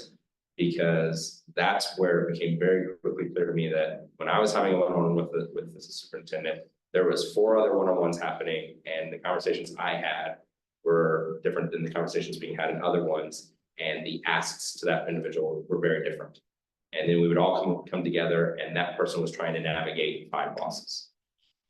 And so maybe that is when we're building the agenda, if you ever feel pulled in different directions, like more than a just FYI or informational, that you feel like you're getting different directives, that's where we need to make sure we recalibrate at a meeting. And have that robust discussion amongst everyone to come to consensus, or at least a 3+ consensus. So I think there are a couple of things in there that I'm hearing. Okay, a couple, and one was from, so let me kind of unpack that, okay?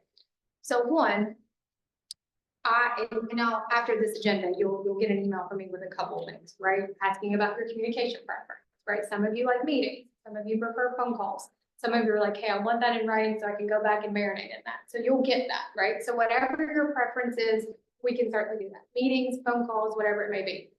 So I think the point of that though is twofold, right? Whether it's a phone call, whether it's a meeting, one, there's the business side of it, but also there's the me learning you as a person, right? Just what makes you tick, what makes you think, what is important to you as a board member, what's important to you for our district.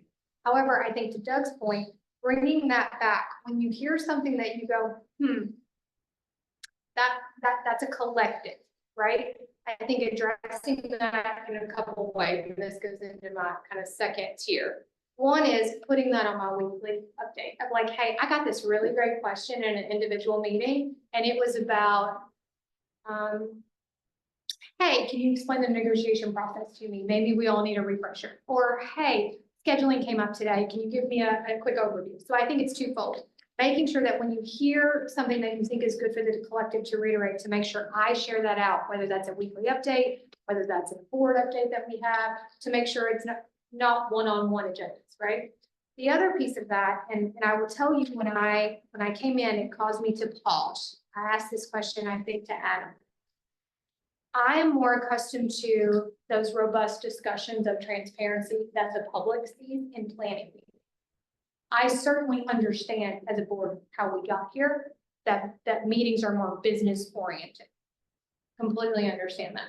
But I think the first time I noticed it was when I was listening to Scott Kaufman give the TURP overview, right? I am more accustomed to that being in a planning meeting that happened earlier in the month, to have that rich dialogue, to send me back with some to-dos or some look-fors or some homework. And we might have to have a couple of those on an item to eventually bring that to the regular board meeting where it gets voted on. And I think that, and I'm not saying we're there, that might be a second semester goal for us, right? But I think those, I'm gonna call them planning meetings, that's what I call them, meaning very little, if any, business happens, meaning you're not taking votes on anything or action. But it's more things that we can have discussions on, whether that's master facilities updates, whether that's something like turf field, whether that's something like we were doing something unique with Val South. I want to say we're not doing anything with Val South. I'm saying hypothetically that those things could come to the table and we could have some discussion about where the hole is. Now, that might have been started in an individual conversation, right, with a board member in a one-on-one, but I go, that's a really good nugget. Maybe we need to unpack that and talk that through. I don't think we're quite there yet because of where we've been in as a district, but I would love to see us come back to more board, regular business meetings, open, transparent dialogue so that we can see how each other think and the public know. We used to do that. We used to have a work session and a business Yeah, meeting. and I would love to get back to that I would too. eventually, right? Well, and I think we even did that with master facilities, before we talked about it a couple months ago. We had some individual meetings, which was extremely beneficial for me because I felt like I could really dig in, understand, ask questions of the people without feeling like you're putting them on the spot while they're standing there. And that was extremely helpful. And I would appreciate a cadence similar to that. And so I think it's those individual, I'm gonna say individual discussions. In-person meeting, phone call, whatever, that might prompt something to come to a planning meeting that the whole board needs to discuss. Or it might be something that we just know is a natural cadence, time of the year, that we need to discuss. And then the other piece, and Christina, you touched on this, about the flow of information with team members. Okay? And I understand that this might be volume, don't worry about volume. I would like for any type of question to kind of flow through me. Because when I'm talking about with the executive team, right? Again, if you have a question and it's about HR, I will go down and connect with Kramer and I might get him on the phone, or he might give me the answer and I respond to you. Or if it's about technology, I will go get the answer for you, bring it back. The reason is twofold. There's 11 of us on the executive team.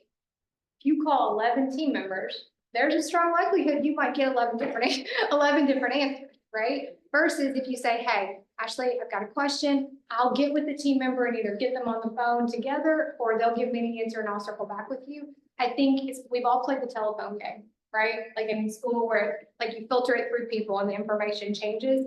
I think just having that one line of communication and like, call me, email me, whatever you need. Hey, we got a question and I'll give you the answer to that. I think that will help us prevent confusion. When I joined the board, that was explained to me that was the direction. As a board member, I was never to contact anybody on the executive team.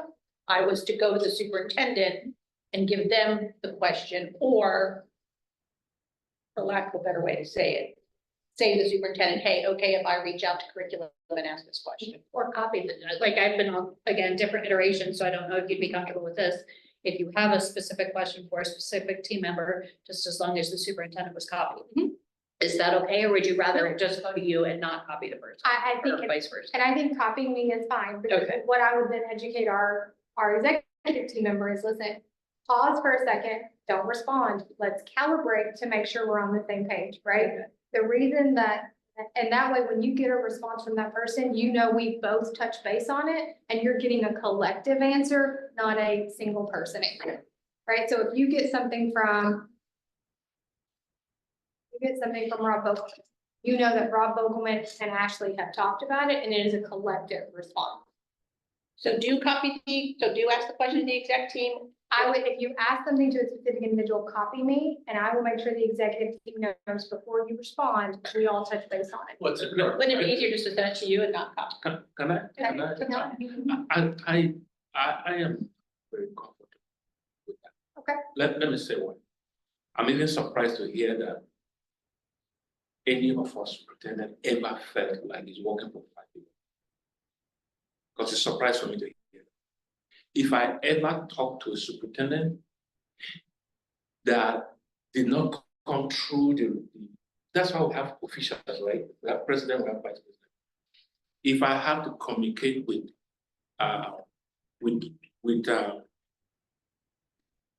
sorry, Dr. Lally. Dr. Lord, or anybody, it is because there's a particular issue that maybe it's a question or a concern that I didn't have to wait until I go through this.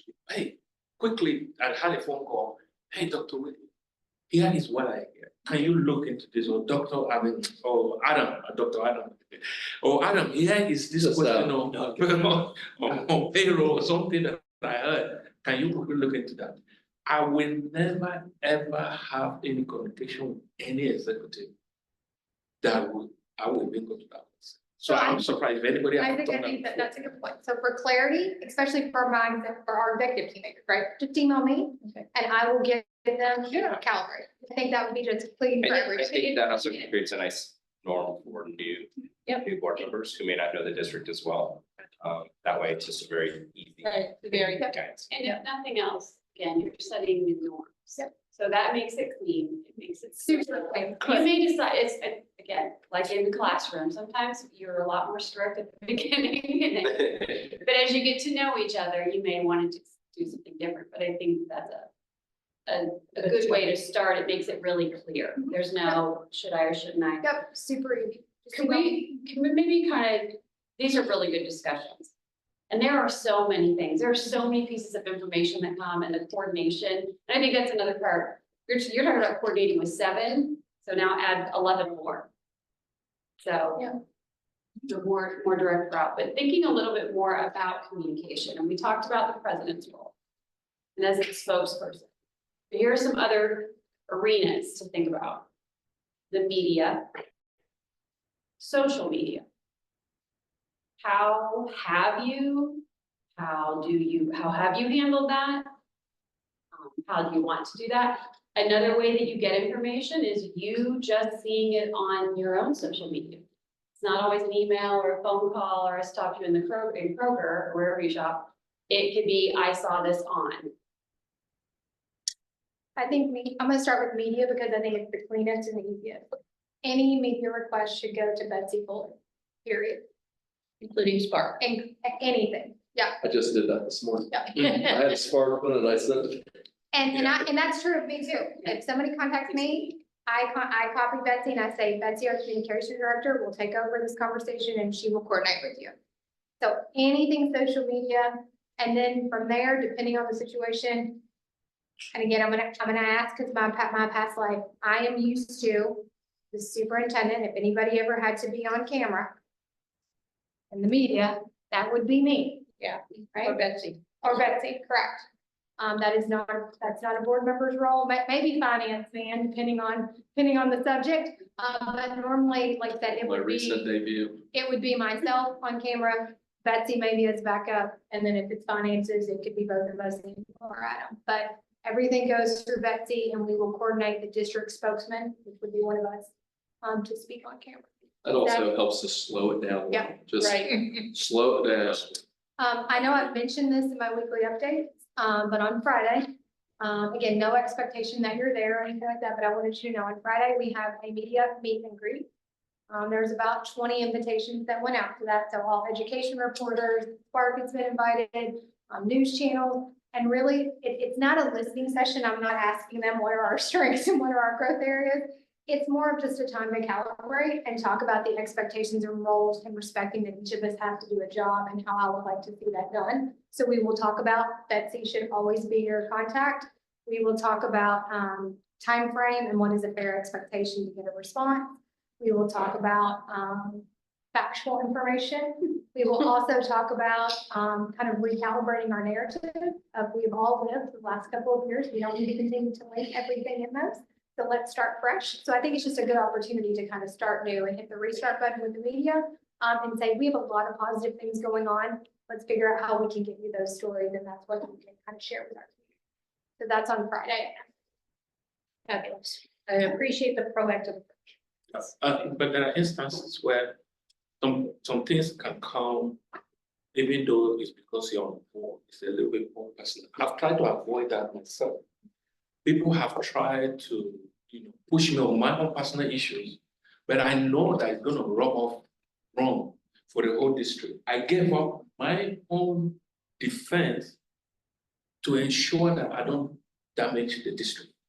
And that's why I agree with you 100%. When the media come to ask issues about anything about the district, I don't want to, even my personal, I gave it away. Yep. How much more for the district? I'm not a spokesperson. So probably if it's for the board, maybe the best it could be is meeting the president. And we would talk about that. And that, yeah, Yeah. if but there was not- something that we not could me do. speaking for them. I would never. So I do want to discuss this a little bit because I think what you've outlined is very smart. And I love the idea of creating a new narrative for the district. And I think creating clarity for the media as far as what to expect and how to engage with the district in our narrative sets all the right standards. The one thing I want us to discuss is social media, because I think, again, we've been in a very defensive mode the past couple of months, or past years, understandably so. But I know from my perspective, before I was on the board, I had a voice within certain parts of the community, namely parents, PTSO groups, nothing big like that. But as we look to reach all of the individuals that we're trying to reach with all of the stuff that we're trying to do, I actually believe our voices on social media as board members can be a powerful voice for the narrative that we're trying to create. So I think it also becomes very strange to parents, community members, when there's an election and suddenly we post a lot and then all of a sudden we go dark mode. for 4 years and then come back to the trough, right? So given the dynamics that play there, I want to figure out what are the norms and the spaces that the roles of the board members can play from a social media standpoint that still feeds into those broader goals. But I'd hate for us to walk away from such a powerful tool to help shape that narrative. Because if you're just relying on the district communications, it is shocking to me how many people I communicate with regularly that don't follow anything from the district, right? But they have all the same, I mean, they have kids in the district, all that stuff, they don't get those official communications, they don't follow them. But I have a way to reach them. I'm sure Kelly, Christina, you guys do as well. So let's think through how to leverage that and incorporate that into that strategy. So something other than what we, like, I feel like what she's talking about is an issue comes up and they're on the board. We don't have to stop posting our, what is each football game today? Yeah. So we know that. Yeah, that's why I want to have the discussion. Yeah, we can still do that. Ashley, you said, you know, for Doesn't social media, all of that. So I want to make sure we collectively Yes, abide by what we want to. agree, yeah. I I think still in the think we- past where that become really murky. In the past, since I've been on my role, has been when it became very confusing if it was board or individual.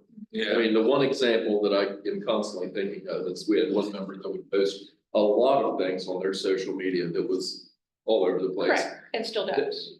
But the individual, you know, that's everybody's own prerogative, really. I mean, I think two things. everybody has their own opinions.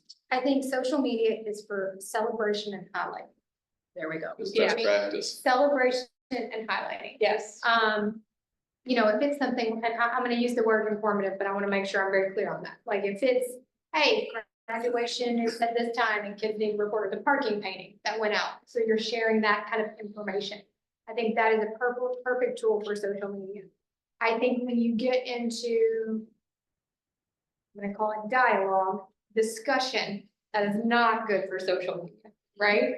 Now, Betsy and I have talked a little bit about this, about key communicators, right, on social media. I think we have some of those. We've talked about how to better harness those and leverage those so that there's not a discussion, but almost the right narrative or killing the myths that are out there or correcting the facts, right? But I would say that I don't know if that is I think that puts a board member sometimes in a precarious situation when you were the person trying to do that, right? Because it gets tied to you as a person That's why you like. rather than a board member. Versus we have key communicators that we have pinpointed or acknowledged in the community that can help fix some of those things, right? I think when you're the arbitrator, to use your word, that can get very, very dicey when you're trying to be, even though it's for all the right reasons, you're trying to be the corrector of information and they're like, that's not really true. They're just trying to mold the dialogue, right? So I think if we use social media for highlighting the narrative, you know, just resharing information about, you know, events and things like that, or things you attended, I think that's great. But I think having those key communicators to almost have more of the dialogue, I think that would be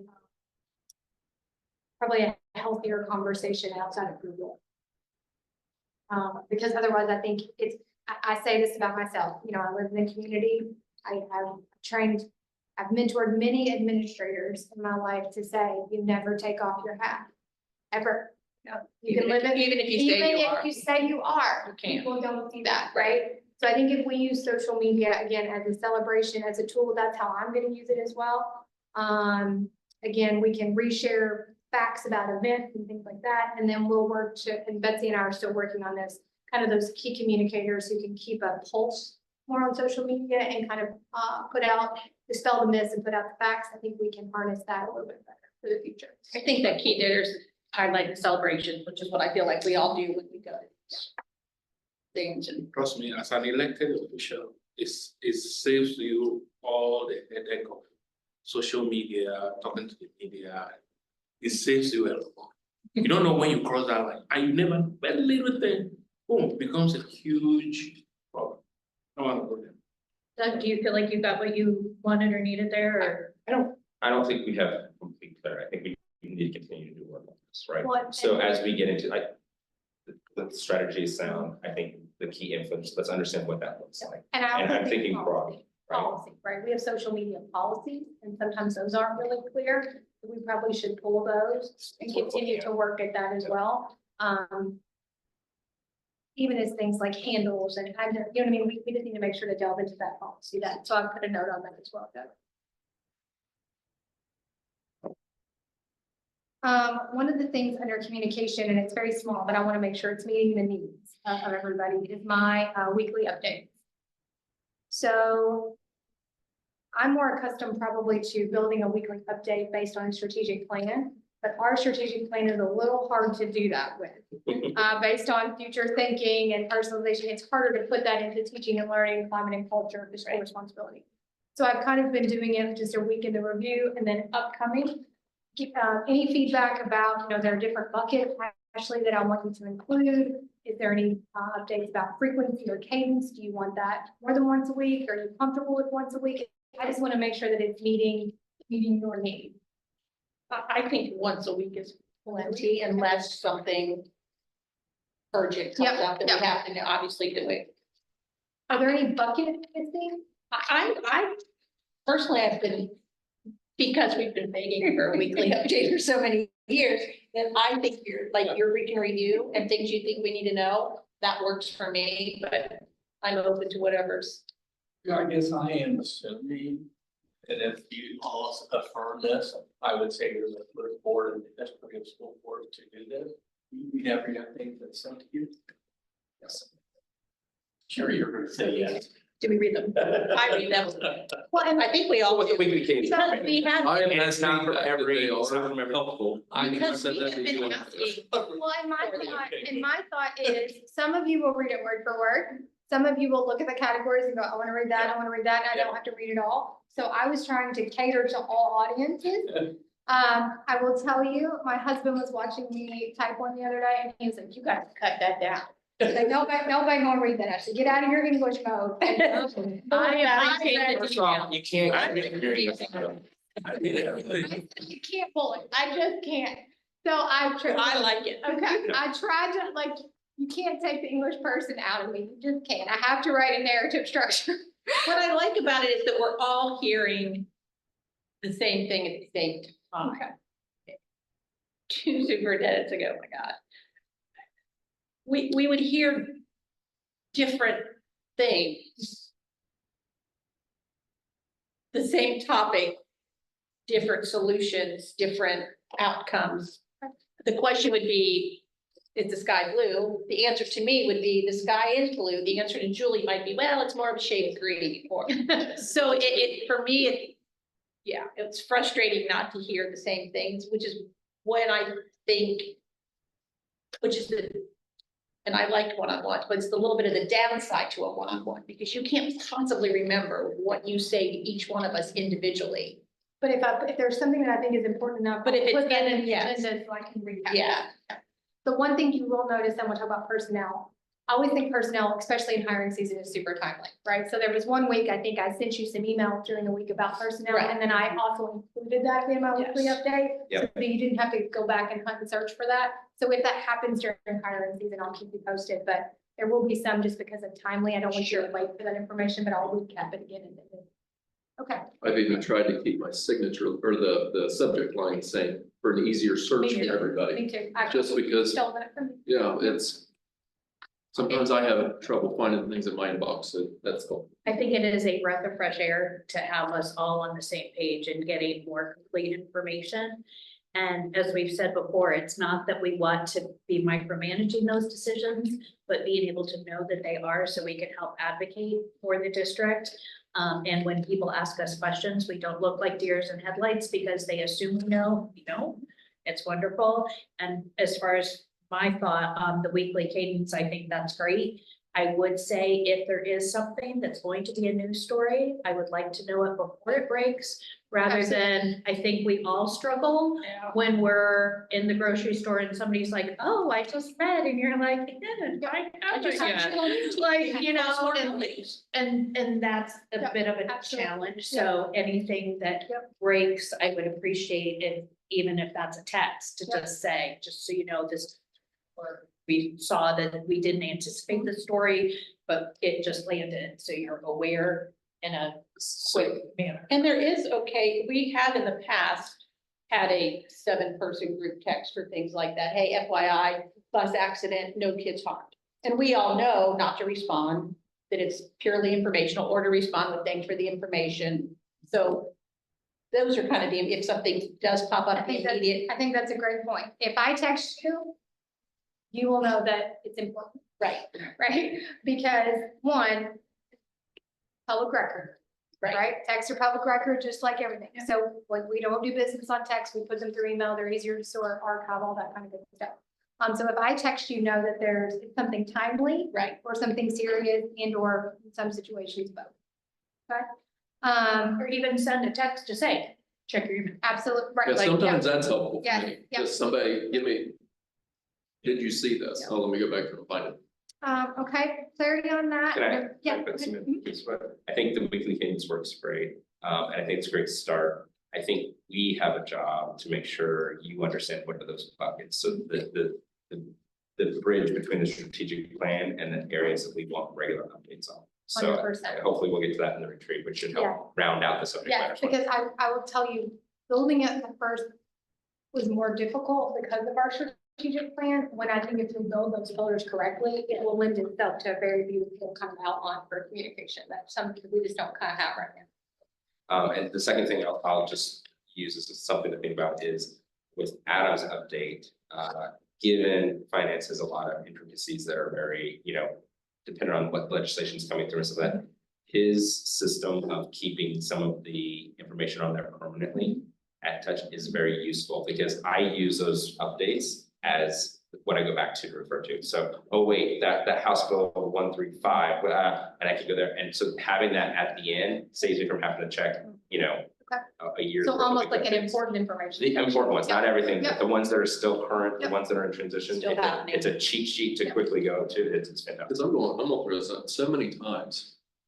If I have a question from every one of you individually, it's like when I get a legal opinion on things, half the battle is how you present the information. So, I've always tried to be as painfully devil in the details as possible, just so everybody could get what they need. But sometimes that's where I think that can feel skewed, is just on, how did one word it? So by getting very consistent on those updates, then it allows for everybody to say, hey, give me more on that, or let's take this to the broader group.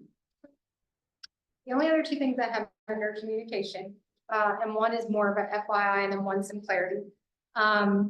The LEA and the LSSA and I will, so kind of speaking to the superintendent role being that one-stop shop for information. I got this sense just kind of from our previous kind of rollover discussion from the association that they were used to having, to going to different people on the executive team to sometimes get answers. And so we calibrated that and said, hey, it would be great if we could have I don't know if it'll be weekly, I don't know if it'll be monthly, every other month, every other week, I'm not sure yet, we're narrowing that down. But we will have a regular standing meeting, the LEA president and myself and the LSA president and myself, to talk about things that are pertinent, right? So it'll be a co-agenda, we'll bring things together. If I need to invite an executive team member, I will certainly do that, whether it's HR related, K-6 related, or technology related.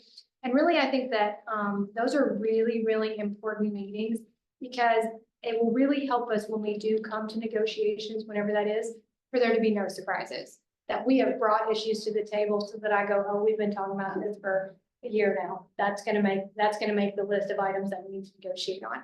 And I also just think sometimes it helps keep embers from turning into fires, right? So instead of sitting on it, we can discuss it, we can get the answer, we can move on with the problem solve. So those will be, we're still figuring out the cadence, but they will be meeting with me on a regular routine basis to open up those lines of dialogue and to make sure that I can get the answers from appropriate team members as we speak. So we'll start those probably, I think we're scheduled to start those the last week of August, first week of September, to make sure that school's underway and give people a little breathing time. That's a good idea too, with the LEA president being new to the role. And aligned, and I don't want to be on this, just a question of curiosity. Should we anticipate any sort of communication coming out of this from you? I to think us? if there's something that I think is really relevant, or, something like, oh, this is an ongoing, like, almost like you said, this can turn into something, and I want you to put it on your radar, then I will certainly include that in my weekly update. Okay. Yep. Like I would think on that, if it was something that could then turn into an MOQ. Yeah. something that could then result in action prior to a negotiation. I think that totally makes sense. Keep everybody in the loop. Or even something like, hey, they presented something that really got me to thinking. We might want to put this and do some homework for a future planning meeting on discussion or something like that. Like I think that that will really help us make sure that we know where all parties are so that we can, again, problem solve and really be proactive instead of reactive. The other thing, is the lawyer, The one. the school lawyer. I want to get some clarity on, I know who I would recommend, but we have quite a few lawyers on the books, right? And I just want to make sure that we're comfortable with, I am very, very accustomed to 9 times out of 10. Not always, but 9 times out of 10, I would probably call Innocent Bridge. That's the lawyer that I would call. I think just from past practice and things of that, if you're comfortable with that, I would like that to be our kind of go-to lawyer. And that I will calibrate with the executive team that lawyer questions to make sure, one, that we're not calling the lawyer in a superfluous way, but also to make sure that we all have the same questions and are working towards the same answers, that we have Adam and I to kind of coordinate through that, because I want to make sure that we're all hearing the same answer from you. Can I think say you- something? Mhm. Because, there's an action that, we really have to take care of that, because I'm gonna have difficulties with decision making. There's an action that we're about to take, which is still pending.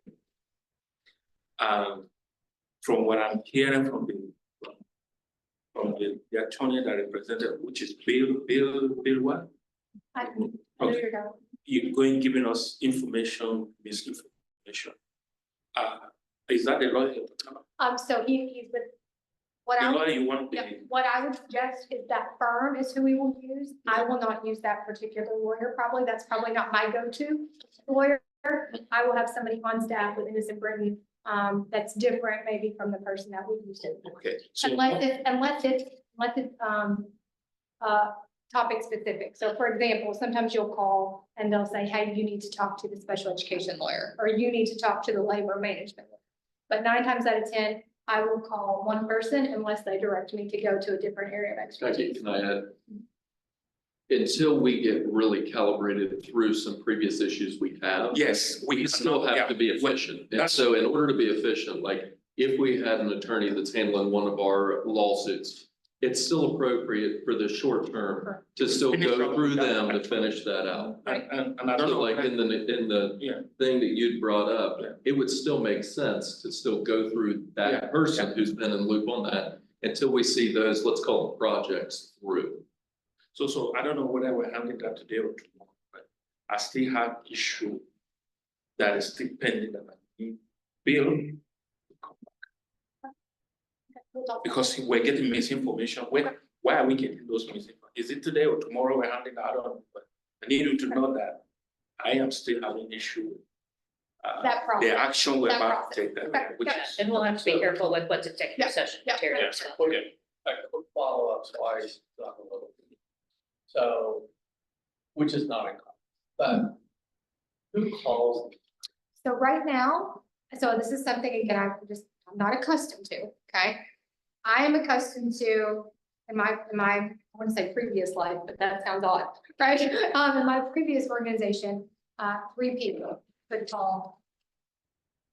3 people could call it. We recently, as Adam shared some of the legal bills with me. We have multiple people calling legal, multiple. That's got to I mean, In multiple firms. 10 and 11 I mean, it's people not- calling yeah. 3 and 4 different So firms. we have multiple people without Yep. yelling at the title or anything Yeah. else. Let's talk about what you want present practice to look like moving forward. And I would like to calibrate with the executive team that the roles that call the lawyer are very few and far between, and we would identify those as, we could talk more about this too, as treasurer, superintendent, and I also think the director of pupil services needs to be able to call just because of the nature of special education. I would limit it to that, because if it's an assistant superintendent or something like that, they'll work through me. Assistant treasurer, they'll work through Adam. Technology and facilities, again, work through me. So I think we should limit it to those 3 roles, and particularly have a go-to firm in Innocent Britain that we call. Again, if they direct us to a different lawyer on their team, or if they say, hey, really, that's this firm, we can do that. But I think we have to reduce the number and we have to reduce the firms that we're dealing with, because I think there is some confusion there. Yes.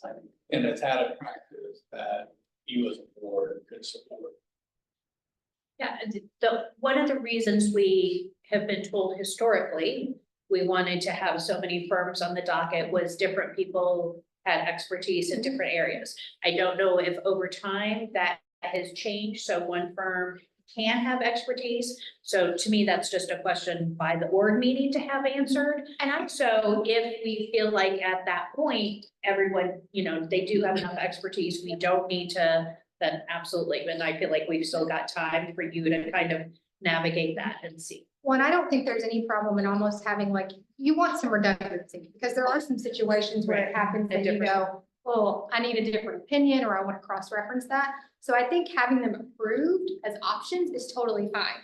I just think having who is the go-to, real clarity on that, being innocent Brittany will help us, even though we might have 3 or 4 deep, a bench that we could go to if we need to cross-reference. I just think right now it's gotten with people's preference. Normally people have a preference with legal teams that they go to, and right now we're just a little scattered. Do we need 5 though? I'm more accustomed to, well, master facilities, there are some firms that are good at that and good at legal and things like that about those kind of things. So I'm used to like 3. That's what I'm accustomed to, 3 or 4 max. I think One we being have, the core, yeah. and then the others being more projecty, more very niche. Yeah, very niche, yeah. Actually, what I hear you saying, with, or other than break, what I hear you saying is the tree identified, no one else, that include or. Well, I was gonna say, the one thing is that we did have certain situations that have historically arisen that did require the board president to be communicating with the attorney when legal matters were there, so. So I would say barring Hopefully- very unusual circumstances, I don't know what you're talking. If it involved the superintendent or the treasurer, Probably. then I would say that Julie would be the spokesman with the lawyer. President. Yes. But other than that, like I said, I will work with the executive team to calibrate that down and know that our core will be innocent Brittany. We can tighten up those on our bench, come organizational meeting, but that will be our core. But I think that's important to create that space for when does the president have the ability to involve, which is in regards. And I think we limited would to that. calibrate that. Okay. Yep, Right. Perfect. right. We would or, have a conference call together so that we're all on there hearing the same message. So is that acceptable to everyone? Yes. You wanna just take a 5 or 10 minute break and then come back? Great. And then, we're still on the hypothetical one. I was like, we have not moved 5 minutes. Five recess, 5 enough time. 10-minute recess. I feel like we don't even have. Yeah, do 5? Yeah, we've hit through more. How about 7 minutes? We'll come back at 3:15. It's 3:08. 7 minutes. Just gives me more time to go get chocolate. So that's good. Aaron. Aaron's good. Aaron's good. Get this right, I better finish support this board. I know, because Melissa was like, why'd you get the chocolate? I was like, oh, Lord, that's dark. I know. I'm a dark girl. I think that's a dark one. But I will eat any chocolate, so.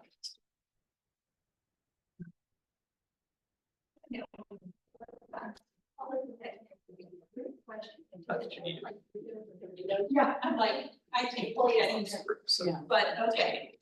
We're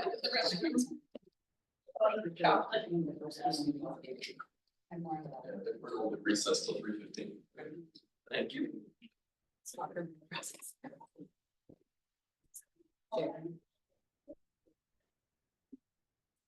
I told Melissa.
Back on it.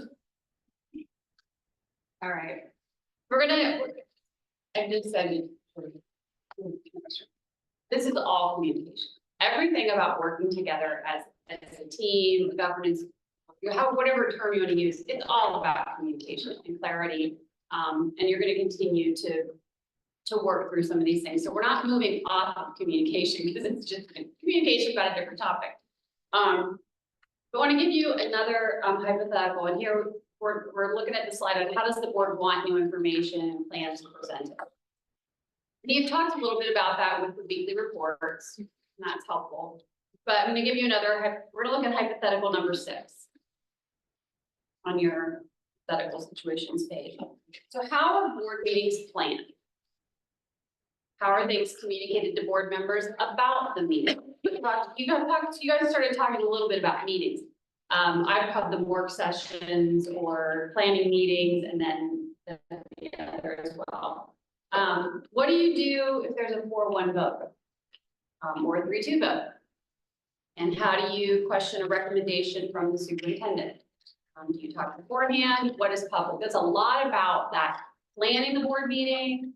Once you're in the board meeting, how is that going to go? So that's a pretty, because it's the 1 or 2 times a month where things are really happening in public. And usually you have an audience. So being clear is really important on how you want this process to go. So I don't know if Ashley has some things she wants to start with, or if you just want to have a little bit of discussion first. Ashley, I'll let you comment. So I think our past practice or current practice is that the board president, the vice president, the treasurer, and the superintendent sit down to kind of plan the agenda.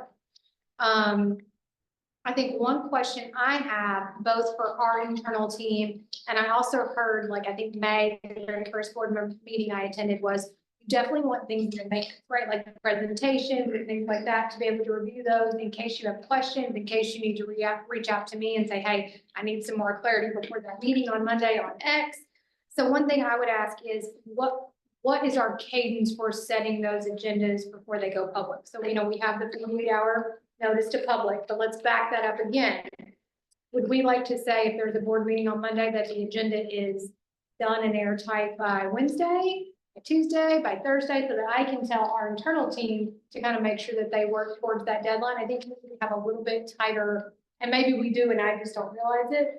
But what is our deadline so that when we sit down, you know that you have the full working agenda? Can I add to something else to think about?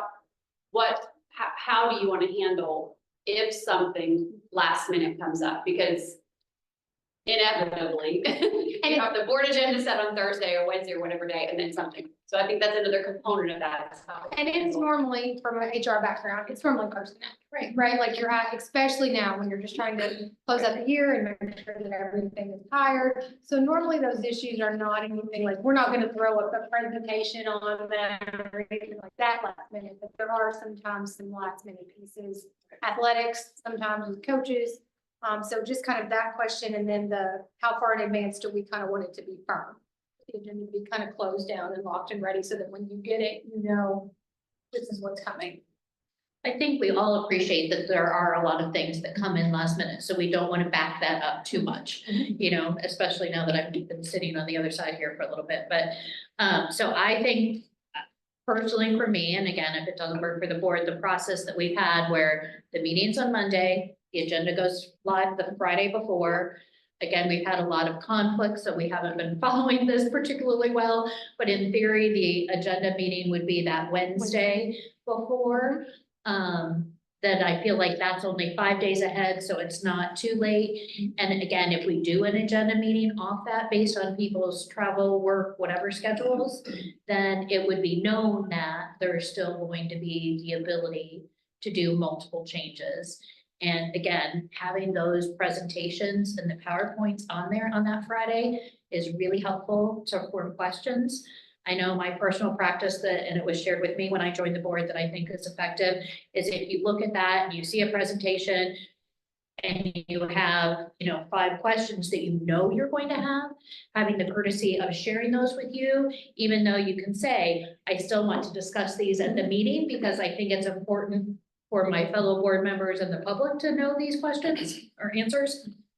But I'm gonna give you the courtesy of asking them ahead of time so we don't run into gotcha moments. I think that's really helpful. Again, recognizing there's gonna be times where the discussion leads you in a direction where you have a question you didn't think of before that's gonna come up, and no one should be afraid to ask those. But I think the more we can give you ahead of time to say, this is a concern or a question I'm gonna have, so you can be prepared with the answer, helps all of us. And I like the idea, because usually learn the same practice of saying to you, here's the question, but know that I'm still gonna ask in public. Because again, it's more importantly for the community at large to hear, as well as our fellow board members, but sometimes I think it helps the community understand why we made decisions that we did, or why we asked questions. Absolutely. And to Doug's point earlier, I do think we need to get back to more robust discussions. I think we've gotten away from that. So I think sometimes we've done that whole thought process ahead of time. We've done more due diligence, we've asked more questions, but if the community doesn't know that, they're going, that was a really dumb decision, because they don't understand what went into it.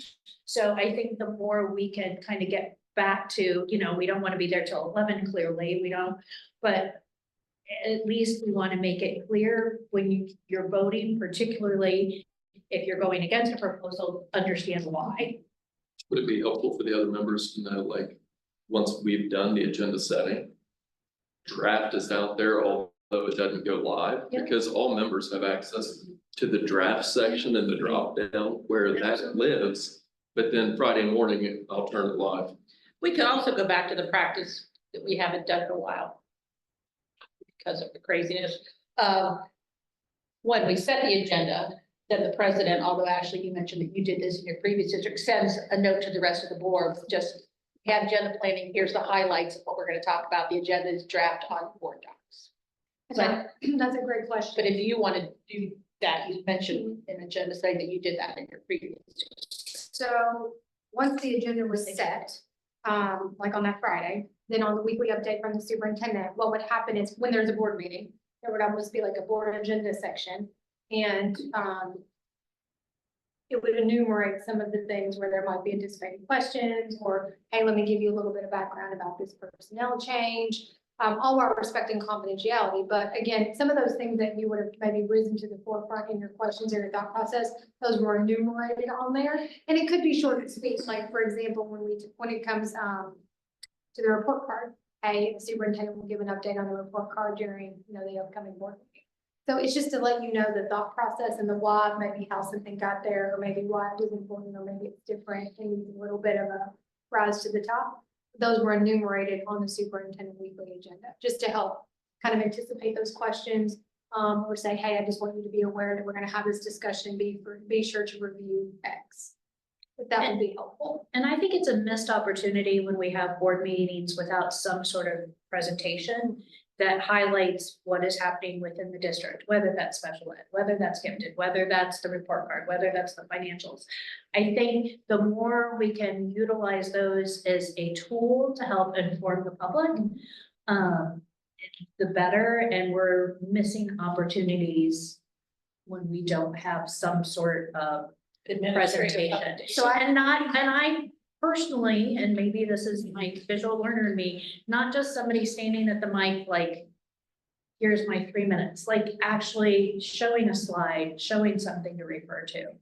It's even something I know we put in place last year was, once we had agenda setting, then anything that changed from there, whoever sends that, because a lot of it's coming through us over, especially on the superintendent side, make sure you highlight what's changed, because Yeah.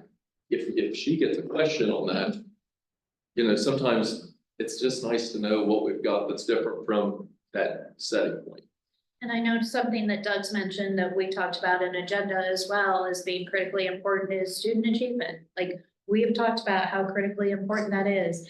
Every meeting needs to have something that highlights student achievement. We've talked about as a board, and again, there's been a lot of reasons for this, but facilities, we wanted to have those once a month updates at every board meeting. getting back to that cadence of, yeah, facilities and student achievement always being at the forefront when that's such an important goal, I believe. We've all said that as for this year. I mean, we, And to build on that a little bit, there's two purposes for that. One, to make sure that we're continuing our work to provide guidance and dialogue and discussions and collaboration. The second is also to communicate to our constituents these big important goals and what's happening there. And it's not, I don't have some failed belief that everybody's watching every single board meeting, right? So, but even if there's not an update, but we're revisiting some of the information or sharing perspective of how that develops, that just shows progress. It brings another chance to educate. And I think it's important. I mean, we don't doubt that Chris probably got the studies started and all of those things, but we haven't heard boo since we approved the L about facilities. So one thing about facilities I want to understand really quick, because I think at one time, maybe those were happening before the board meetings, is that correct? And then we said this year they were going to be during the board During the meeting board, because they okay. were too important and we wanted the community, again, we don't delude ourselves that everyone in the community watches the board meetings, but we do have a lot of lightning rods that do. Or people that have a topic that might be of interest that they will go back and watch what that discussion was. So Well, I, and people are trained now since COVID, right? Is that, hey, it's on YouTube, I can go check it out at any point when I have a question. So if we have that as a standing issue, then any meeting we go to, they would be able to. so with Monday's meeting coming up on the 12th, I will say starting the meeting after that, we will start having standing student achievement, which can be interpreted in lots of ways, right? Student achievement and also master facility. I would say master facilities once a month. That's Like, true, once, well, I don't feel like if it's a two meeting month, two meeting month, then in my opinion, it wouldn't necessarily need to be both. that's probably fair, and I also want to give you the space to think through as you're thinking this idea of planning meetings versus business meetings, like what is the right cadence across that? But I think at least if we're updating regularly. Change that during the board meeting. And even though we now have it scheduled as two business meetings, what we found when we tried to do the work session in a meeting was there was so much business that still things needed to be approved, that then we made them a business meeting, but there's no reason, in my opinion, it's kind of like this is a regular meeting, but it can still be more of a discussion, so within the framework we have, and even within the business meetings, I feel like there's still an opportunity for us to take advantage of doing deeper dives. We used to say it was the second meeting of the month. We would have that be more that planning work session, whatever you want to call it. And I think, I don't know if everyone's amenable, but I would think that we would all be amenable to kind of doing. So you're gonna set your board agendas, you and Adam. On the usually Wednesday. Wednesday before. We will let you know when those have, well, basically when you get my agenda, you'll know because I'll highlighted some things from the upcoming board agenda. They'll go live on Friday as well. So they'll go live and you'll get the update about kind of what's enumerated. And I'll still send the agendas live email everybody, so you all have that. And then we'll do master facilities once a month and we'll do highlighting student achievement every month with presentation. And while we do the approval of the board agenda at the meeting, if anyone does have a particular topic at a particular time that they would like to be touched on, Right. please try to let us know, anyone of the team know, or the whole board know that this is something you desire prior to the agenda meeting. So again, it doesn't become really heavy because then somebody tries to add something and we've already packed a heavier agenda and something else could have gotten moved. So any heads up would be appreciated. And so the other thing I'm kind of like, are you agreeing to this? That any questions you have will go to Adam and or Ashley prior to the meeting on Monday.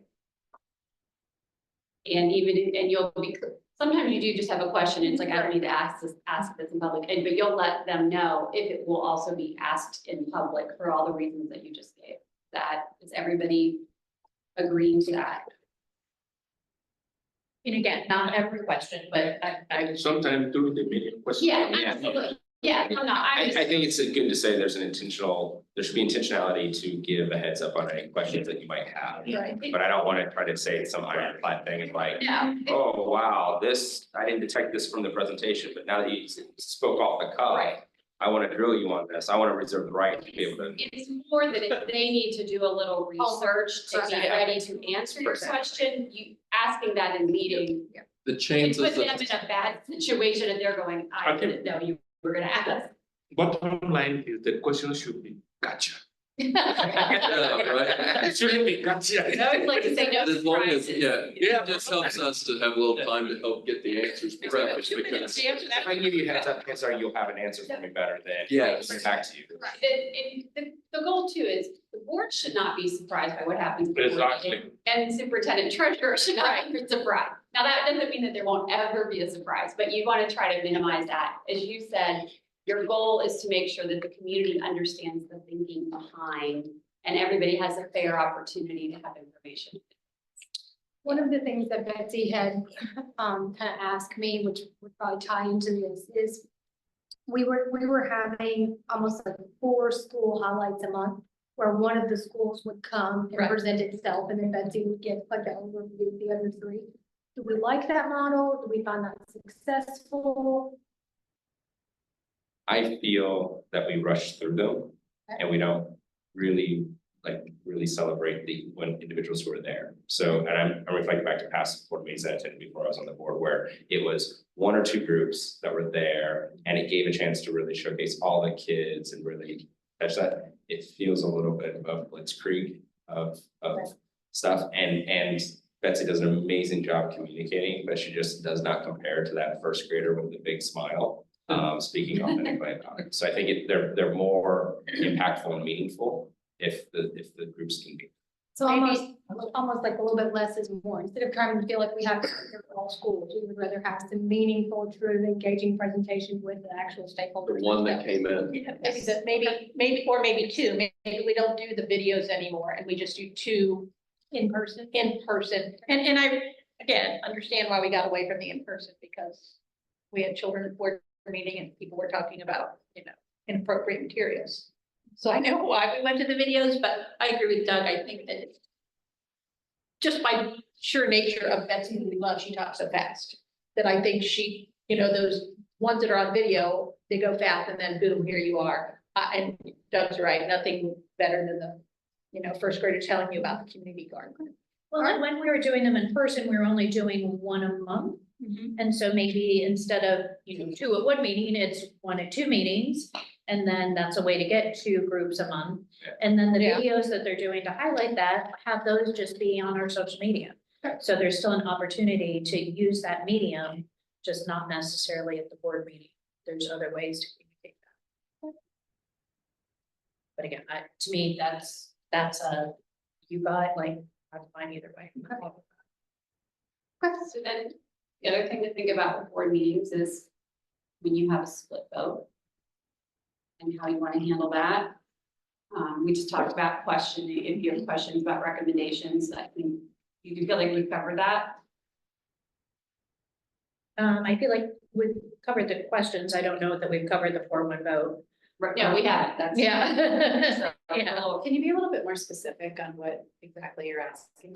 So there could be times where you have a 4-1 or a 3-2 vote. There's been times where we don't. I mean, we're also I used don't to it, encourage people. unfortunately. Well, Yeah, we've had it recently. but how do you, is that something, and I think you have all talked about this a little bit, maybe, but how is that? If I'm the one dissenting vote, how do you want that to go forward then? How do you want person to, expound on that at a great deal? And how are you thinking you want that to go? Because the other piece then becomes, I'm gonna go back to the beginning, some of you said your realization as a board member was the power of the body. It's not the individual. So I think just having a discussion about what do you expect to happen, and in some places there could be a split vote and everyone's like, okay, and then the decision's made and move forward. But is everyone on the same page about how they want that process to work? I will just speak for myself.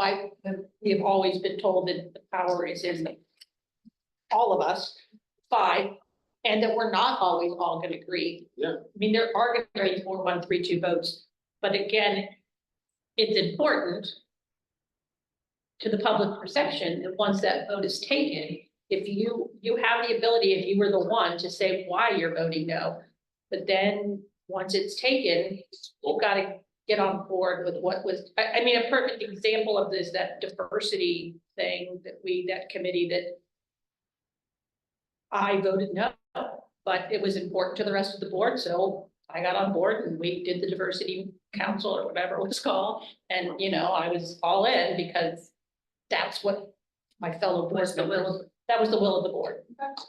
We talked about this in the executive team. I called it carrying the banner. That, you know, there's gonna be disagreements gonna happen, right? On whether that's with the vote or without a vote, there's sometimes disagreement. But the important part is that you can carry the banner about the decision that was made and that you don't, you're professional and you don't speak ill of anything or the idea that you just move forward with the collective decision. And so, again, we're talking about that internally. And so I think just remembering that in this group would be important. And historically, we have had issues where that people have been very vocal in media and a decision that they've disagreed with that then has created long-term problems.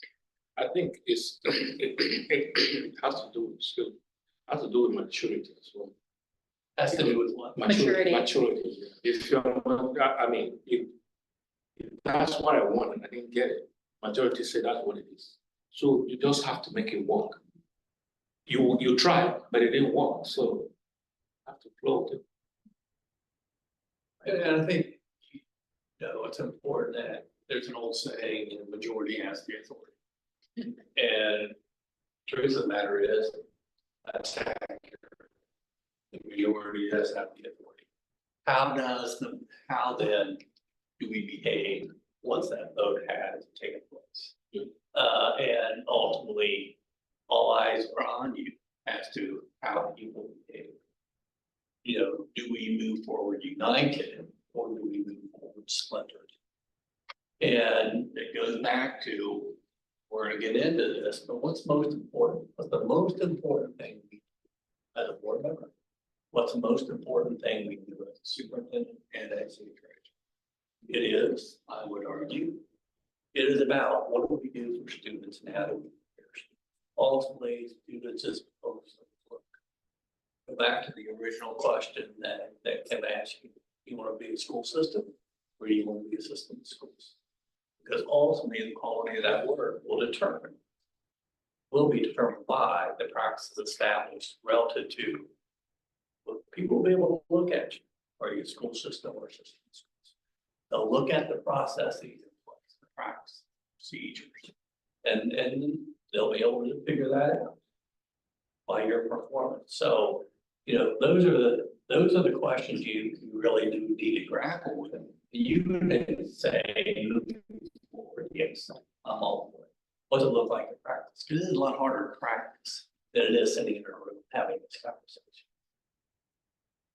Like, maybe I'm being too optimistic, but I feel like we're there. Like, I feel like we can, I really do feel like with this group, we can get there. Like, I think I understand the importance of this question in an abstract, but given what this district has lived the past 2 years, I think we've seen that behavior where it can be detrimental. And I think we've shown already this year that we're in a much better place. So it's not something I really want to deliver too much on from a theoretical standpoint, because we lived it. And honestly, what was driving that was people who didn't care about board norms. So the fact that we're even investing on board norms, I think gets us like 90% of the way there. Let's practicalize that. I want to use myself as an example. Okay. Dr. Lally, Dr. Whitley know that I did not vote as a superintendent.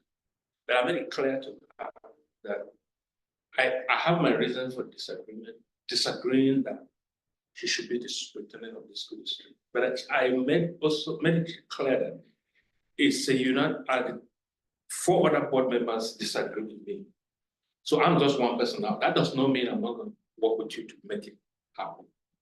And several times we talked about, I told her my reasons, so many things, frustrations that I have, my reason for voting no. But I made it clear to her that I'm ready to work with you because the goal is the success of the entire district, not my own personal goal. And I expressed why it was my reason to take that, and she understood. So I think we might not necessarily agree all the time. But when the vote is cast and you vote no, you don't try to undermine that vote and make it fair. If you do that, then you are not for the goal.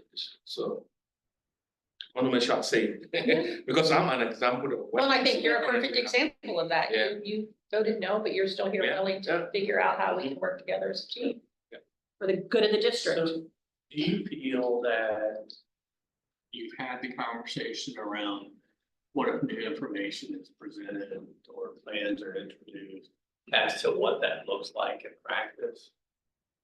So whether it's a facilities plan or I'm looking over your way, I really have a hard time seeing. So if I'm squinting, it's because that's. Because I'm glowing. I know, it's right. There's an aura around you. I can't really see Christina and Doug, so it's ray of sunshine. Can you talk through that? So I'm so excited with all of you, but if there's something new that's being introduced, how do you want to receive that information? Something new that's being introduced. Well, it could be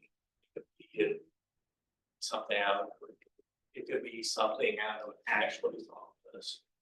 It could be a new way of doing business. It is about making sure there are no surprises. So what are the communication lines?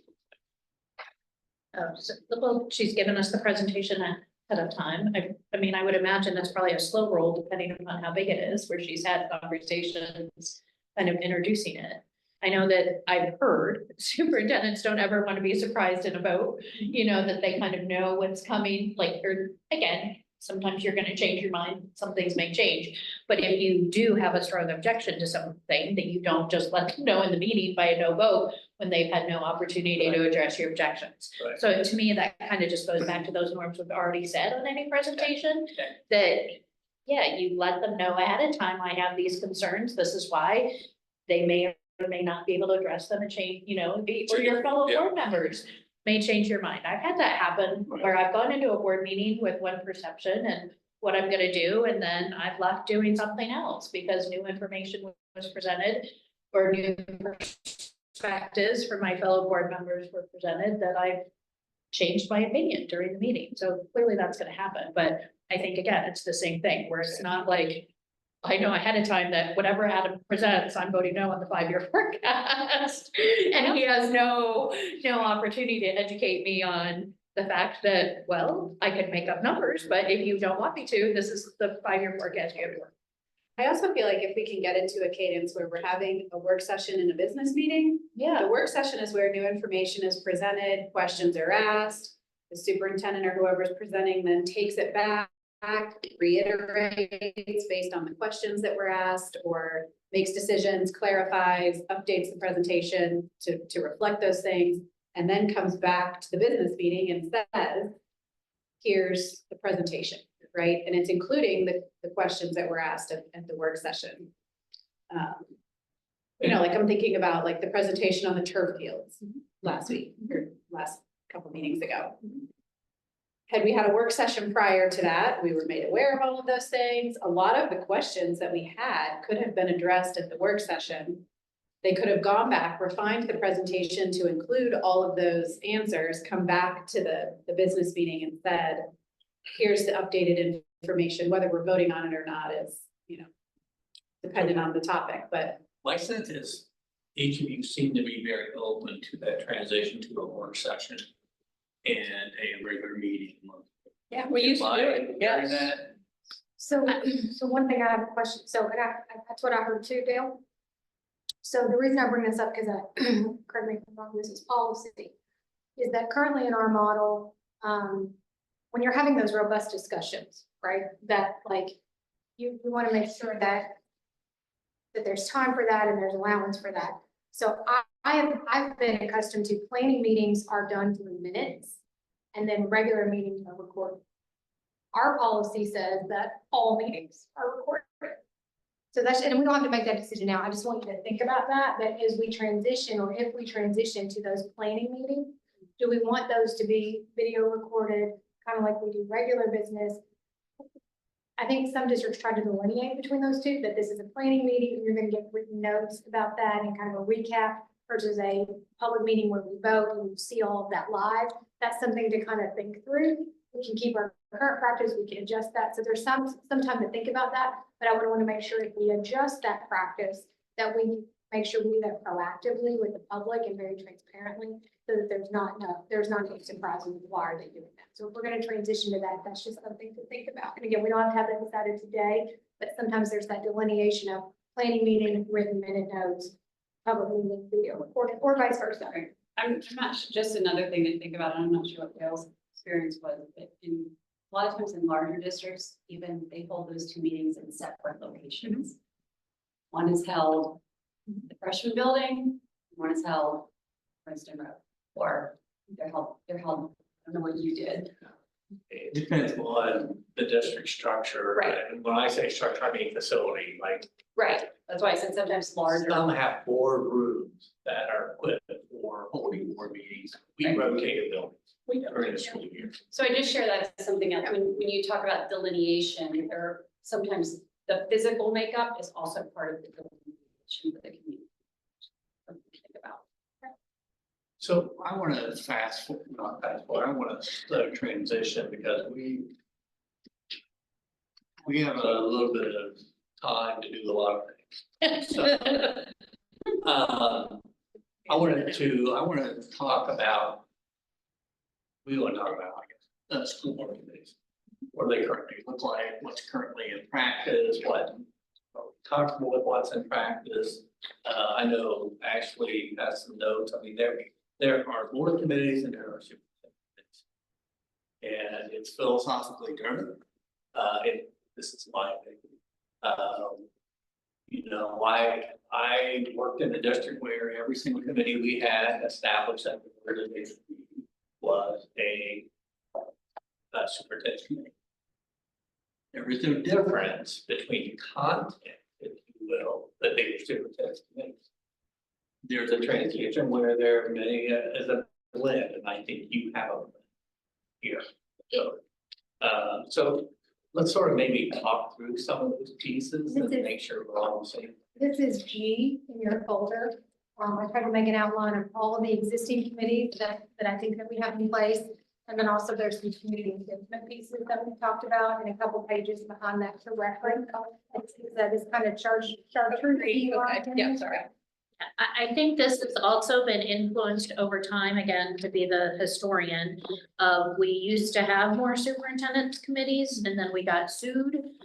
And we were told basically we kind of had to restructure and make them, they said if they were done at the organizational meeting in that lawsuit, that it needed to be a board committee based on the findings. So I think, again, that has evolved as time has gone on, and that also we historically were under the impression if only 2 members were on a committee, that then that would not count as a meeting that was subject to the sunshine laws because it was a minority of the board, and we were told that that was incorrect. So I think that's why we've changed to the current practice of having so many board committees. In my opinion, I would prefer that they were superintendent committees and run by the superintendent, but we have to be cautious with the legal aspect of that. And in addition, when we set this, we had a different board, and so Christina didn't have any committee assignments. So we've talked about, like, would this be an appropriate time to kind of recalibrate that piece as well, to make sure that she has representation on the committees that we do have. So Christine may like the way. so I think there's a couple opportunities there. So I will just speak for myself and to say that I am completely flexible on how and what that looks like. But I just want to be very buttoned up on the legal aspect because it has been a challenge for us historically. Yeah, So- given a lot of settlement money. So it might be one of those things that we discuss, right? And then I can go back and check with legal to make sure some of our ideas are in calibration with what we've been told and going forward are still staying. So this document right here that has G kind of labeled on it, this top half where it says existing committees, is this an accurate reflection? I just want to make sure I haven't missed any. Is that an accurate reflection of all of our existing committees? Well, we currently don't have a cultural engagement committee. So the two that are highlighted or the two that are underlined there. There are, Dr. Lawley gave these to me. These are actually behind that sheet. There was a Okay. proposal from her in January, I say her, a team, proposal from her in January and a proposal from her in February. And, I think I think we could talk about these a little bit, before, I had some ideas around some of these that I think we could talk through.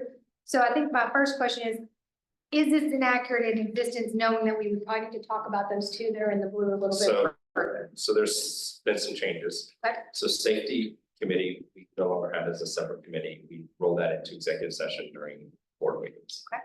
Just because it involved all board members, and so it was kind of duplicative and hard to fit. And And then, we said that that would be either depending upon need quarterly or twice a year. yes, yeah, as a I think minimum. executive session time unless there was a specific issue. So Yes. minimum quarterly or twice a year? And then, from a legislative, we did away with that because we were finding that basically either the superintendent or the treasurer or the policy committee were addressing all of what was happening in legislature. So it was very multiple updates there. So that one we dissolved. And then facilities, I know was one that was in existence, but I don't think there's been meetings since I've been. Well, what we said was, again, that was gonna be rolled into, rather than a separate committee, that it was just going to be part of the regular board meeting. Yeah. So not a separate committee. If the work was too important, the whole board needed to be involved. And so it should be. And part of then it. the negotiations was just kind of like we weren't sure what that progress was looking like. So, and again, where we are, I think that makes sense. Something about the facilities, and this is a different, larger scale discussion, but I kind of want to plant the seed, okay? So if that, I understand the need for regular board updates, 100% every week, like or once a month, I think is what we said. My question is, or a wonder I have is to have a more steady cadence around the work, because if you're only getting a 1 month update, there's a big stall. Do you know what I mean? That's only like one meeting for 9 months, right? Or 10 months. Has there ever been a thought of a master facilities steering committee or you can call it whatever you want to call it, where 2 board members sit on that committee so that the work happens at a more routine basis and then they bring it back? We did have that. Okay. And when did that go on hold? One is, I think it was right during COVID. Right during when COVID. Okay. And we weren't getting, the rest of the board Was not getting the. was not getting updates. I mean, I'm fine to go back to that model if just we weren't getting any Yeah, updates. I think we're open to some structure. Structure. My preference is let's understand what our strategy is for the master facilities and then understand the best. So I will, once we get a little bit more time under my belt, right, and talk to Chris Bessard about where we are and get some better background, I'll probably bring a kind of a proposal to the board about what that could look like, so that we can make sure that we're having a very steady cadence of communication, but also a very steady cadence of action to get things moving, so that we're ready whenever a bond levy goes up and make sure that we're communicating appropriately. So I'll get a proposal to you on that. I'm fine with 2 people, just if we. Yeah, I have to believe that everyone on the board does not want to be the reason that work slows down. So like if you need 2 board members on that to move forward, or if you all can just do the work Okay. in between in your own committee and then just loop the entire board in. Okay. Again, it's kind of like those other things. We didn't want it to be a situation where 2 board members were much better versed than the rest of the board. It seemed that everyone needed to be very well versed in that. But we never want to be the reason to slow the work down. So I'm just gonna put a circle on that so that I'll know to come back to that and give you kind of how that might look going forward. I think that goes back to some feedback that I have on committees is that the people who are on the committees are there to do the work and then to inform the rest of the board, right? It's not to just go do the work and not communicate, or it's not to sit on and not do the work. Like, Right. you know, if I was gonna sit on the master facilities, then I'm taking responsibility to move that work forward, right? And then also communicate to them. And then I'll say, like, Business Advisory Council, the talk that we talked about when we first did that was, like Butler Tech has a very robust business advisory where basically they just invite every business. They do a great job of presenting what's happening within the school, and share that with all community members and get a really good turnout. So we were talking about if there was a way to piggyback on that, if there was a way to, build the same model or just kind of do similar work. So I think there's an opportunity to partner with them rather than recreating the wheel. But again, that could look different ways. I know there's a requirement and that was met through the Hamilton Yeah. County ESC. Yeah, so there is a requirement to have an existing back, and Hamilton County and Claremont County, they have joined consortium. They call it linked up. And so I'm sure that they will, if they have not already, they're probably dipping their toe and extending that invitation to Butler County. That would be a natural progression. And also I think some of the work that maybe a different employee had that maybe is no longer on the team.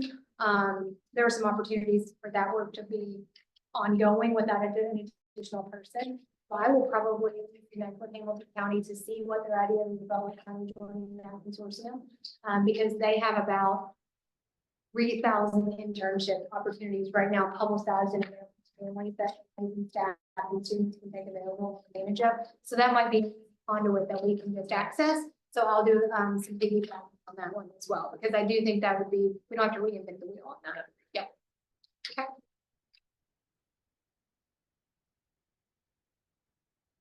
Okay, so I heard, I'm just gonna make sure I've got my list here right. So legislatively dissolved.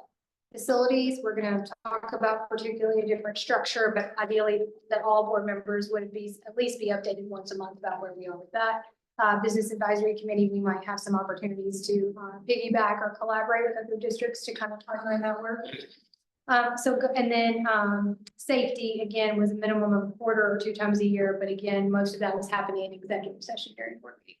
Actually, excuse me, on legislative, we dissolved it, but with the understanding that the superintendent and treasurer would still watch Yeah, the bills and absolutely. and report out Yeah, absolutely. when there was something more of under their administrative report than an actual legislative.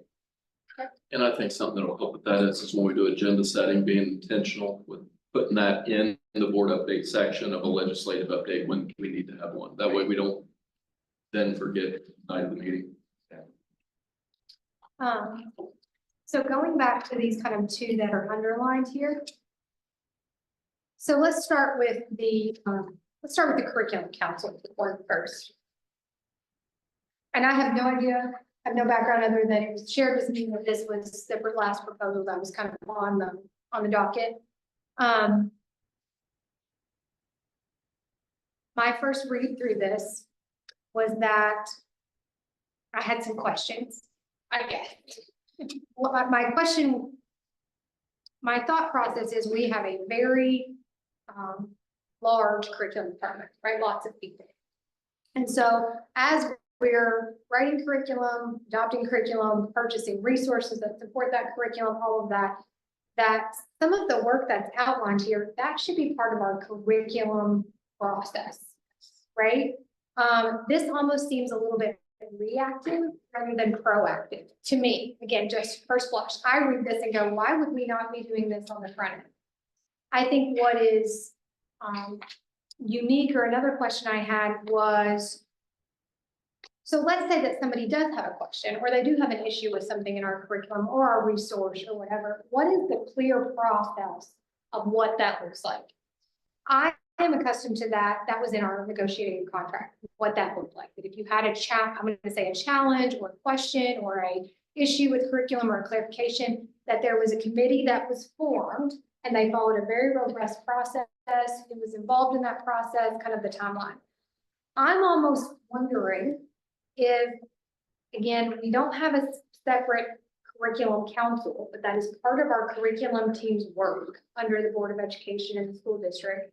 And that we kind of don't have a separate committee, but we almost take this notion and we turn it into a nice, like a good flow chart, okay? We turn this into a flow chart of if a question arises from the external community, how do we handle that? And we establish a committee that might have, and I'm going to use my past role. The assistant superintendent would serve on it, the person who brought the complaint, the curriculum director, this many teachers, this many parents, this many students. They would review that concern, go through a process, report back on that, and ultimately there would be a decision process and perhaps an appeal process attached to that that could eventually come to you. That I kind of see that morphing into this rather than you almost have a separate, seemingly distant arm of curriculum doing the work that our curriculum department should do. Well, and I believe that there is a policy that already dictates how that's to happen. So maybe revisiting that. And then we've also said, part of the challenge when this was a 5-person curriculum team was that they said they were getting great information. But we're like, well, wouldn't it behoove us to just have that be part of that student success or part of the board meeting itself, so that it is shared with more than just 5 people. So I also think there's an opportunity for some of that good work that was doing and awareness of what's happening in curriculum to be shared on a broader level rather than a non-taped, closed curriculum meeting with a lot of work for 5 now well-educated community members. I would like to see that one. I can tell you two are both wanting to say something over there. As someone who lived the production of this council, this was a very challenging meeting to plan for, because I'm not sure, and I don't see it outlined on this document, what the true purpose of this council is. I don't think it was meant to be a complaint forum, but I also don't think it was meant to be what others wanted it to be either. And so there was this really fuzzy gray area of like, what is the purpose of this? We also now have some of those 5 who are representative of board members that are no longer board members. Not saying there's anything wrong with that. I'm just saying that the process hasn't evolved with the changes that have been made.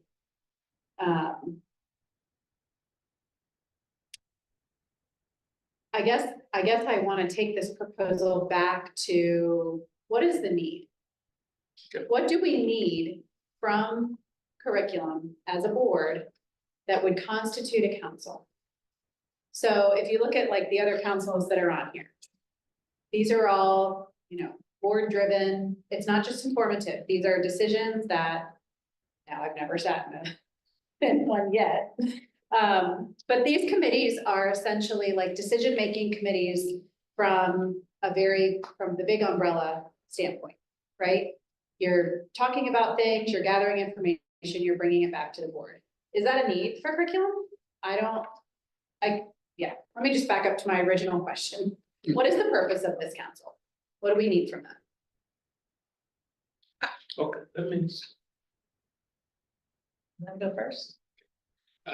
Dr. Whiteley, what you said that struck me was, when that committee was created, it was truly reactive.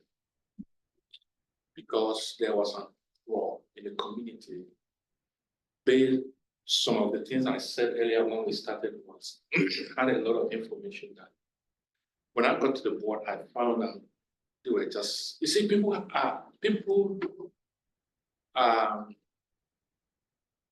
me use the right word. People love to create issues even when there's and then they're also subject to their own personal views. So it's good for you to make them feel comfortable that what you are talking about is real and what they are thinking is not correct. So the reaction then was a lot of things in the curriculum, including books and websites that were not appropriate. So to really react and help the community understand that the district has nothing to hide was the reason why those committee members were pulled from the community to be part and parcel of what the curriculum department is doing so that they can have access to information to make sure the community is comfortable that there's nothing there. If there's something there, these people are pulled from the community. They will make sure everybody is clear. But that was why the committee was created. And we, as a board, we made that a team, and we voted them in for 2 years. So it wasn't like they're there to go and represent even me as a board member or anybody as a board member. But it's like created from the community. So that was the purpose that was created, just to make sure that issue is taken care of. And it's, So one of the things that I know came from that committee is a forum for people with questions and concerns to submit their questions and concerns. So it's on the website. They can go in, they can submit their questions, and that was put in a newsletter to the whole community. Beyond that, it was very hard to have conversations about problems or concerns that were brought that were confidential or involved a teacher or a specific book that a teacher was presenting, or all of the things that came along with that period of time where we were getting a lot of those questions. Since then, I feel like as a district, we have really reformed our process and how we deal with questions and concerns and things like that at the building level and the district level and not the board level. Right. And I think that goes back to our original conversation about communication. If we're getting questions and concerns, or someone we know from the community is coming with questions and concerns, how are we advising them to handle those and what routes to go? And even if a community member came to me or my representative on this committee, I wouldn't say, bring it to the committee and talk to them about it. I would say, fill out the form online or go to Dr. Whiteley and she'll connect you to the correct. Okay. I will provide my perspective on this, which is, this is turned into a Frankenstein committee / policy as it's been updated over 2 years. And in that time, I don't think there's been complete happiness with any of the iterations it's been. I think it's an example of poorly designed, whether you want to call it policy or committee design, to address concerns, but not holistically incorporating what the true process should be.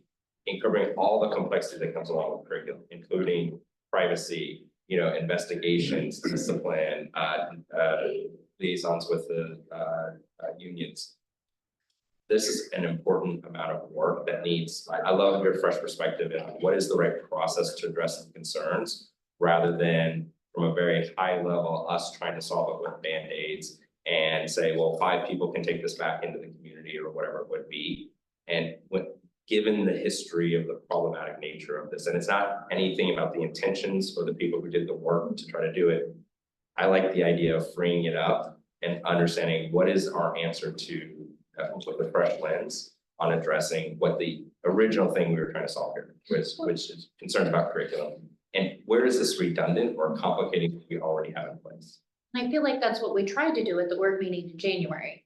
And this is one of those back to the 4-1 votes or whatnot. Kelly and I did not support this initially, so it's been hard to walk that line of not supporting it initially, and then once it was developed, trying to support its success. But in January, what I think we heard at the board meeting is we said, it is up to you, curriculum department and administration. This is not the board's choice anymore. You are empowered to do this how you see fit, is what. Would everyone agree that that was the decision at the board meeting? So we didn't dictate it one way or the other. But I think without there being a vote, it's very vague because it still exists as a proposal. So This was a knee-jerk reaction to small amount of community members that were concerned, and it was a little bit of a compromise. So I don't think it needs to be a committee. I think what you said and how we practice our curriculum and instruction and questions with our fabulous curriculum department. I don't think this needs to be a separate committee. That's just me. That about, I'm hearing dissolve, but make sure we have a process for those concerns and kind of capture those concerns, and I'll check that policy too and crosswalk that. Do all of you agree with that? You go with that? I think, are you good with that? I'm fine with you doing what you would like to do. Like, instead of being a standing committee. honestly, is what we decided in February. Yes. Standing committee, figure out to make sure we have a very clear process that aligns with policy about how to hear those Okay, complaints. yeah. What I understand is the process that Yep. is cumbersome, but the committee is, for me, the committee is necessary. We need to fine tune it. We need to fine tune it. I don't care after 2 years, because we committed this people to, after that, if you want to dissolve it, When did, whatever. So I'm gonna counter that because now you're disenfranchising me and Christina. right, So otherwise, we could pass something that says this is in effect for the next 25 years. And then whatever board would come later, we can never revisit. So this is something that I stand very firmly on. This principle of whatever promises a former board made can never be revisited would be the same as us saying we can never revisit a policy that was designed in 2009. I'm okay with this. So my recommendation on this, and I've said this several times on this issue, and I will continue to say this, is that if this committee, if there's desire to have this committee continue, as it currently is said, then we need to vote on it as a board. Exactly. We can vote. But my pause on that is, we actually don't, because it's up to the president, because the president decides the committee structures. And that, this is a weird one, because this is what we got into to start this conversation. Is this a board committee? Is it a superintendent committee? I don't see it being a board committee and a committee. I don't see it being a superintendent committee. And I would criticize that this is my problem with some of the former board members who created this, is that this is nebulous. This is why it's not well designed, because somebody made promises to somebody that for 2 years, you're gonna have this position that they couldn't back up because they're no longer on the committee. Pretty They're much not at the end. So what I'm trying to say here, maybe you misunderstand. We agree in general, push it back to the superintendent, and she came back with a recommendation, and that's what we're working. So my understanding, what we're saying here is the process need to be corrected. But if you're still, I feel like you're disenfranchised, you want to vote on disbanding the committee, you're no longer going to allow the superintendent to. We get it back. So the process the process was clear. In February, when Dr. Lawley brought this back, we gave the guidance, it's up to the curriculum committee. There has not been an update from a superintendent since then. Now we're engaging with the current superintendent. She's gonna go do work and come back with a recommendation. As we said, are we aligned? You said you're not okay with the committee not happening. So if that's the case, then let's bring this back and she can make a recommendation. Maybe I'm misunderstanding the question that was sent to me. It's like you want to revamp what Dr. Lolly did, right? You're gonna go through it again, which I said I'm okay with it, Okay. right? But if it is like you don't want the committee anymore, you want it disbanded, let's vote on it and let it be done. So, go ahead. I was gonna say, well, we can't vote today regardless, No, but not I think. today, I'm not saying I today. think she was trying to look for if everyone was comfortable with her moving forward with her suggestion, whatever that might be. And I think we thought we all heard 5 yeses. And then what I at least heard was, and you say, no, I'm not comfortable with, and that's maybe not what you intended to say, or maybe it is, I don't know. But I heard that we were all like, okay, you decide how you're gonna handle this. And then Question You about thought that since was okay. February. So since February, has this committee met? My understanding is no, but ultimately that's up to the curriculum department. Because it was I don't up to the curriculum Yeah. department when they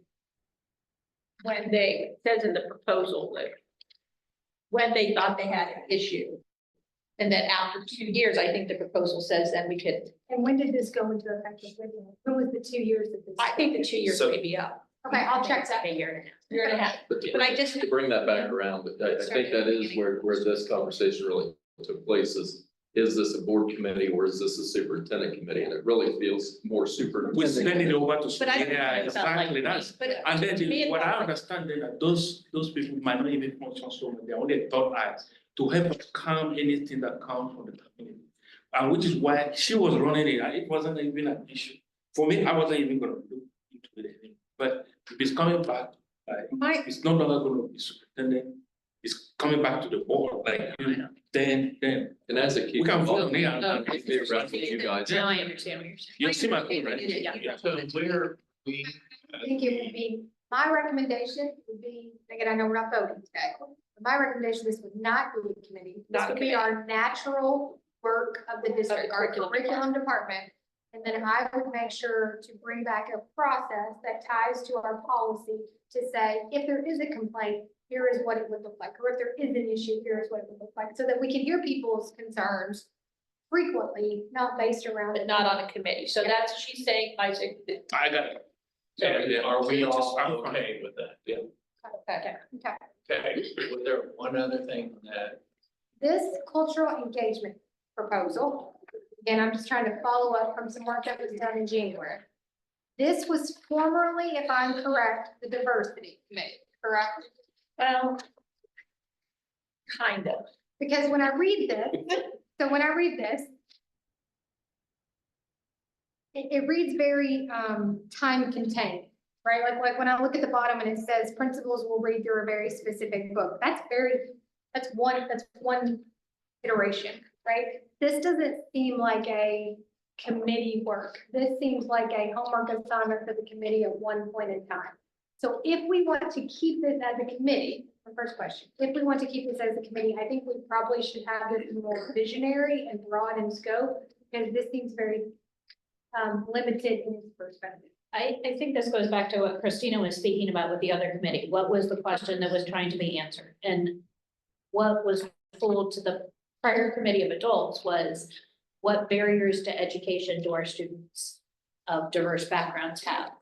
Or any learners. And how can we remove that? And how can we remove those barriers? And so many of the adults in the room were like, I don't really know, because I'm not in the classroom and I'm an adult. And so we said, how can that question be answered? How do we answer or ask the question, what barriers are our students facing to learning, whatever their background might be? And then that's when we're like, okay, it seems students are better equipped to answer the barriers that they are facing than adults. And I think that to me is where, again, it kind of got left from the board of, let's make sure that we are being conscientious and deliberate and making sure we are removing barriers for every one of our students, however that might look. I personally, again, posted it.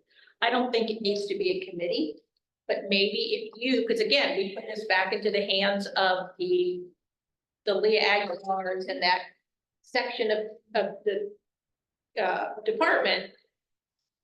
How do you want to engage these kids? Whether that's a council, whether that's a monthly mashup of different kids. But if I remember correctly, the board direction was, it shouldn't be a board committee, it should be whatever the department that handles it. It didn't need to be a separate. Again, this came, for history's sake, it came out of used to have a diversity committee, former board member was very against diversity and was attacking employees, so this came out of that.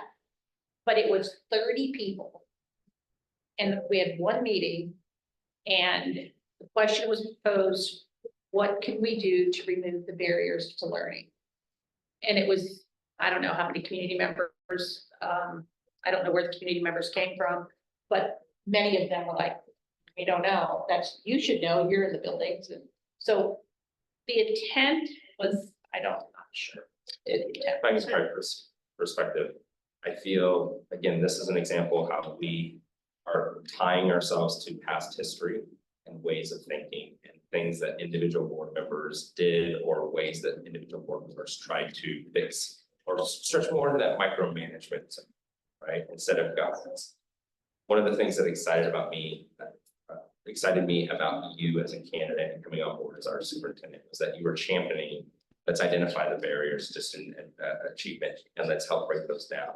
So it feels like to me, you're bringing a perspective of how you can best incorporate achieving those goals.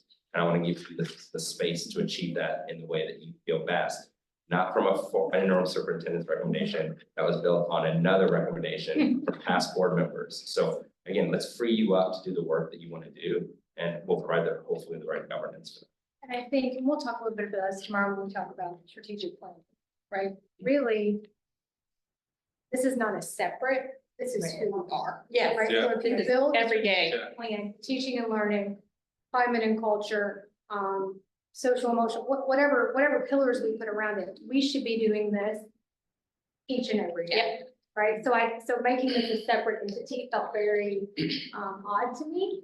And so I just needed some background on that. So I hear in both of these, the curriculum and the cultural work, we have a time to maybe recalibrate, rebrand what we want to do and put some Yes. more superintendent district work Yeah. rather than a board committee. And again, that was our attempt. Yeah, in that the was board my meetings. intention. So let me add something to that, because I was also part of this committee that were created. Those outsiders might not necessarily know. I won't blame, because at that time, Christina, you guys were not involved. You have no clue what will go through. If you see, there are some you saw in the public meetings, but you have no idea what we had to go through in executive sessions, the kind of things that happen. And those were more reactive. And as far as I'm concerned, it gave us a result, brought us to where we are. If some of those were not taken care of, trust me, we would have. Anyway, it didn't happen, so I don't want to say that. So you have no clue. So it got to the beginning of this year, I know when things were already going better, we sent it over to the superintendent, who says no longer the board committee, let her bring the yes, and that's what she wrote. Gotcha. We're gonna fine tune it, let's go ahead and fine tune it. Great, Still your own committee now, because it was given to the superintendent. super helpful. So do what she wants with it, yeah. Thank you. Okay. So, Take us out of you this. good? Yeah, I think we're good. Okay. So. Time on. In the interest of time, let's move past 10 basic responsibilities of boards. I think it's worth looking at. I think most of these we've already talked about. But I think that, it's important to understand what some of the research says. And then when we talk about the hardest lessons, I would encourage you, we can come back to those because we have a few extra minutes if we need to. But I do think that there's some really good content in there. The one I would point to actually, and I think NSBA did this research. But the one I would point to was the very last bullet, you have this as a separate sheet from your slides, I think, is that the primary focus of all board decisions must be strategic. That was something that I mentioned earlier. That was something that I've heard Isaac mention multiple in public meetings. That's something I've heard all of you mention in public meetings. So what does that look like in practice? If that is our number one priority, what's the evidence? What can we point to that says that? And part of that evidence is, we're going to get into it, it's alignment throughout the system. So if we can come back to it, we're going to, want to make sure we get through some of the other pieces. There, not there. So if we look at the hypothetical number 13. If you look at that slide, effective district work culture. So if it's effective, it's plural, right? We're not micromanaging, we're not a rubber stamp, boards of like to be labeled a rubber stamp, even if they are. I would suggest rubber stamp might mean instead being a form. Just because you vote yes doesn't mean you're a rubber stamp. Because you vote yes might be because you have the information that you need to make an informed decision. Because you have a very good working relationship across the governance team. And people get caught up in that, well, they always vote yes. Yeah. You know what, in a perfect world, that's what you want to see because you want to see people working effectively together. That's not a rubber stamp. Micromanaging is, as we know, it's getting into each other's worlds that one shouldn't be in. One shouldn't be so detail driven. They need to know every iteration of a decision that's being made. That is micromanaging. But the blending of the two does create that effective work culture. So if you look at number 13, let's just fix it. So this goes back to, again, and as Kim said, everything about communication. So what's the communication currently look like? Cabinet and the board. What's the current? Cabinet, is that executive Yeah. team? Yes. Okay. I'm gonna substitute that, just ready to state that, but Yeah. let's call the executive team with, do we think we can immediately just reach out to members of that executive team as we see fit? I want to start there, then I want to ask about principles. So what's that look like? What do you mean by that? What, say that? Like the assistant supers and the tech and business ops. The like all that. 13. The next year, the next That- year. the of next year management. of management. The 11, yes, Okay, so 11 members of the executive. so what's your question? My question is, currently, if you have a question, do we go through the superintendent or do we go through an executive team member, depending on what the question is? I was gonna say, we kind of We talked talked about about this before. that we Yeah. would At what now time? just go through So Ashley. The we're- current practice would be sometimes we would send, I at least, because a prior superintendent said, just send the note to the person and copy me. Okay. So, but now the practice is gonna change, that it's gonna go to So Ashley is what I. You felt we covered. Yes. And I would, Yes. I would. And we have the same, we didn't cover this, but I said it's the same. It's not principal. Right, We have nothing to do with anybody, yeah. apart So from these two. We know. the we don't only have- principal communication to me would be if we have a child in the building. And then we're, and again, we're careful That's just about, the way people then to volunteer for everything. yeah. Yeah, that yeah, means that, that as- even come as to a you, parent. as far as I'm concerned, oh, you are, as a parent, you being the parent, right? Yeah, yeah, Oh, that's what I'm saying, okay. only if I am a parent, would be Okay, the yeah, time I would yeah. communicate. These are the only two guys, two people I know, even, I will never, even if they ask me to do anything, I'm not gonna, do. I'm an elected person. See, I've not learned doing a lot of lessons because of what I went through. I've learned a lot of lessons because I'm elected. I don't even have a life. You cough wrongly, somebody's gonna say, why do you cough like that? You know? That's I say I learn something new about myself on social media every day. Okay, so with same way first, you dictate the secretary. Yeah. So, okay, so look at the next, the bottom slide that says strategic, operational, and then all those areas. Where it says leadership. That's the good place. Okay. Okay. The pretty colors. Yes, all the pretty colors. Arrows going everywhere. So at the end of the day, what does that help? What do you think that means? Take a look at that and just sort of like, tell me what you see. And this is that the district is moving operating system, high performing, high student achievement. What's creating this? What's this one? That's right. It's alignment. You know, it's vertical alignment within departments, within buildings. It's sort of horizontal alignment. There's a common understanding across the system of what's important. What values are important.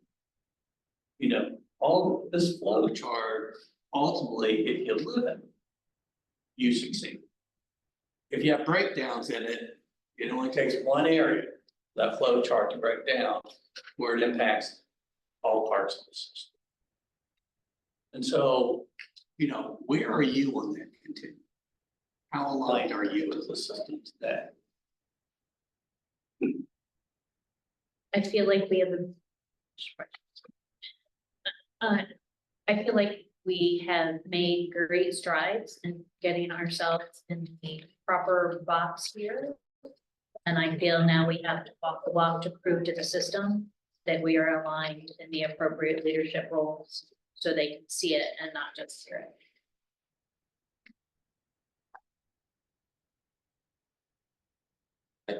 I feel that as a board, collectively, we've done a good job of highlighting where our priorities are. And that's led to really good results, and I think that gives a better structure for you, Adam, you, Ashley, to work with the executive leadership team to address those. So the fact that we highlighted, you know, we wanted to make sure that we were moving forward with the master facilities plan. The fact that we wanted to make sure that we made advancements on negotiations. The fact that we wanted to highlight what's being done to do or make interventions for student achievement. And then the fact that we wanted to, you know, identify you and bring you in. That made it, I think, very helpful for alignment to happen. It wasn't, everything wasn't the same level of importance, you know, a proposal for a committee wasn't the same way as, oh, no, wait, we want to make sure we're moving forward with the master facilities plan. So I think the more we can do to help gauge what are the big priorities and what are the nice to haves, and how do we facilitate that communication through you, can help continue the structures to be in place to help support that. So just like we're talking about, let's add student achievement to a, you know, monthly bucket on the that helps create that process of alignment. So then the team can mention, okay, we're gonna have monthly updates. We need to make sure we're making progress and bringing the right data to bear.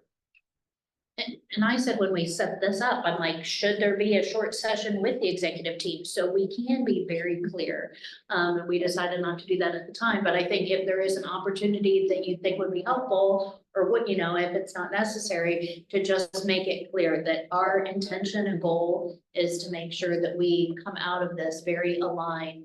And so the entire organization knows our goal is to support their efforts for student achievement. I feel like as a board, thinking about this diagram specifically, the 7 of us should be living in this core values layer, using the blue information analysis to identify what our core values are and why they're our values, right? The whole center part is carrying out that action. And so I think that's where the executive team, that's where the branch happens, the 2 of you taking back to the executive team this information and how they're actually going to carry it out, right?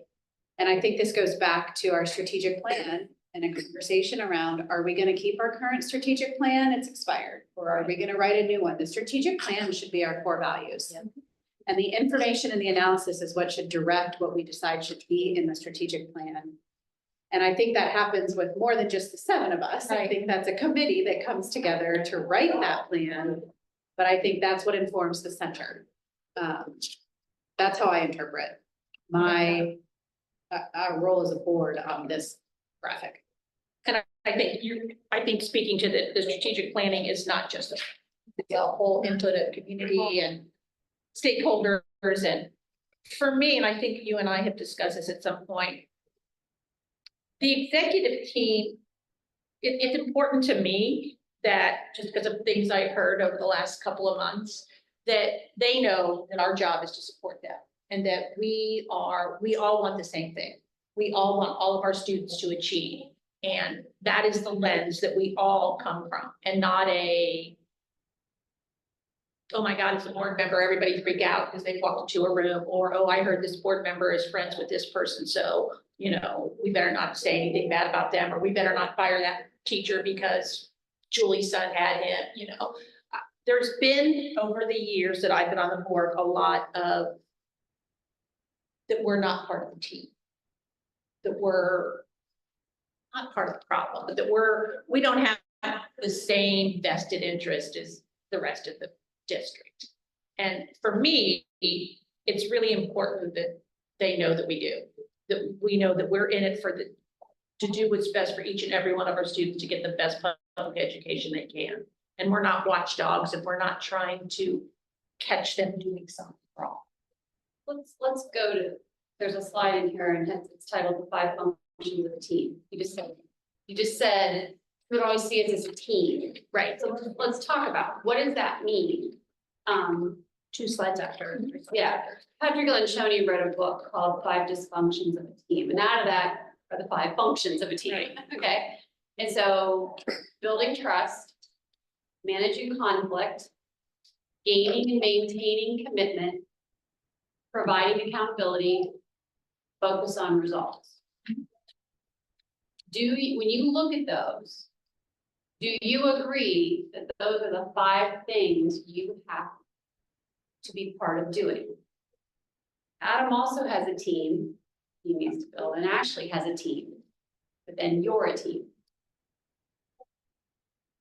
Do these make sense? And I don't think, Well, go ahead. I think they make very perfect sense, because and this is what I would love to get to. I don't feel like we're there. right, I feel like these are aspirational. And to Doug's point, we need to look at how we can evolve and not just look at the way we've done things, but this, I feel like, should be our aspirational goals of where we get to. And I feel like we've made great strides and that this is achievable. Right. So think about, how are you? How do people know that you believe this? Like in the world. I want to say something before we get to that. I agree that But this is the major pillars functioning as a team. As we're sitting down right here, do we have all this? No. And I believe that trust is earned, but some people have the personal policy of I can give you my trust. You don't have to earn. I can give it to you in advance. But when you break it, it's very difficult to get back to rebuild that. So that is what I think is we need to work on seriously, especially rebuilding the trust line as we go. I'm glad that you said that. When Lencioni has this in his book, he has a pyramid and at the bottom is trust. Nothing else happens. So tomorrow morning, one of the first things that we'll kind of talk about is kind of the vision or the work for this upcoming year. And I'll kind of share with you what we did with the executive team and what we did with the administrators, and it's exactly that. It looks a little bit different than this, but it is a triangle of trust that then leads to result and accountability. I will say, I think Dale said it a minute ago, there's the vertical teamwork that we have to have from the Board of Education through the superintendent to the executive team down to the principals. Absolutely. And that is our job to work on that. But there's a horizontal layer here that Adam and I have to work on, or building principals have to work on with assistant principals. That's very important too. Because with one of those functioning, you're better than no functioning, but you're still not reaching the success levels that you want. And so I think it's that intentionality of making sure we are aligned, and making sure the executive team and the horizontal natures of the organization are aligned. And when you see that all in sync, that is when we can start moving the needle and get them achieving results that we want to see. And I think I very much agree with you that is built around trust. And trust is built around, character, connection, and competence, right? And all three of those have to work in line. So we've spent a lot of time with the executive team, and again, starting with the administrators, and kind of building that narrative about what function are we working on? Because it's easy to say we're paying homage to all 5 of these, when really you have to kind of tackle one, and this is the one where we start. And it is behavioral. It is not verbal. Right. It's 100% behavioral. Had a very intense conversation with one of my doctoral dissertation advisors about behaviors versus intent. Behaviors is how people see you show up. So Doug talks about how do we leverage social media, but then what's consistent about that, so that it's a consistent building of we say the same things, we say the same words, and you're doing it, you will feel like you sound like a broken record. That's good. He has another, I love Patrick Lencioni, so he has a chapter in a book where he says, communicate, over communicate. Because until people start saying it back to you, you haven't said it enough. When other people start saying, oh, well, we're doing this because we're focused on student achievement, when you hear that among teachers, you hear that among parents, then you know it's taking hold. And that's culture. This is really culture building. It is the hardest work to do. Everybody knows that from your professional work. It is the hardest, and it takes effort every single day. So I want to commend you for being here and putting in this time, because that's the beginning. Taking time from your professional work to be here is a big start. And I think if we go to the next question, then the next slide, the question is, what is confidentiality? How and when is it appropriate? We're talking about trust. Confidentiality certainly comes into that.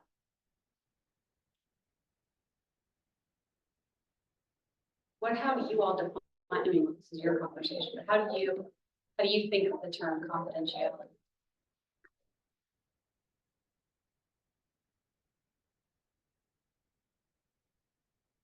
You're allowed to talk. I keep going first, so I'm not speaking. Well, I mean, obviously confidentiality, it's got a couple of avenues. I mean, when you're talking about things that are said in the executive session, Start there. start there. It is not and some of this is like even the building trust part and some of this is the work that needs done, and I am so thankful to be here with these 6 other people, but I also have a little bit of PTSD.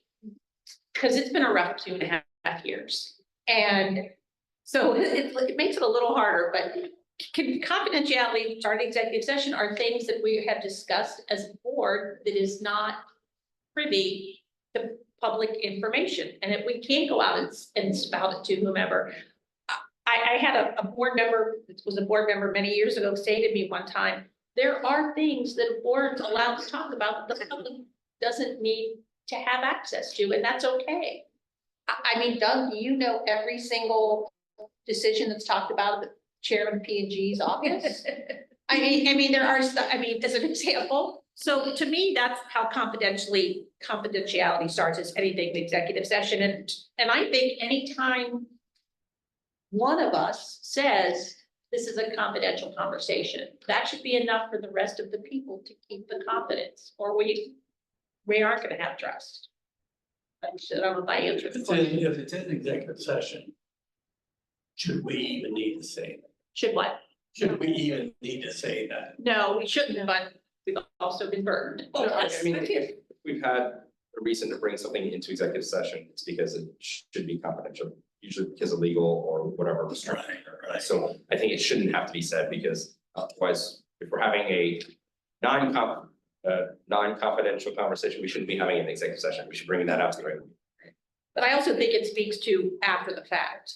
Like you said, we're having the confidentiality because it should be public, but it also means we shouldn't be, having drinks with our best friends and talking about it either.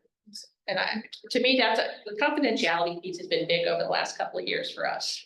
I think You just didn't know who to trust, and there was a lot of things that went out and that we, and things that were said that were not accurate, and so that's a hot button, I guess, for me. Well, we also had a lawsuit that executive session talk was quoted in, like, Right. that's how the document that was supposedly trying to get found was being referenced, was because of Right. executive session. So we have had some difficult times with that. I think in order to move forward from the past, we have to acknowledge that confidentiality, trust, and respect for one another as individuals all come together and work together. And without one, you cannot have the other. I think your answer or your question about executive session, that should be obvious. Nothing that's discussed there should be shared with anyone ever. But we're not actually going to believe that that's going to be the case until we trust one another, right? And so naturally, we might hold back things that we would typically say until that trust is built. And when that trust is built is when you can fully share how you feel.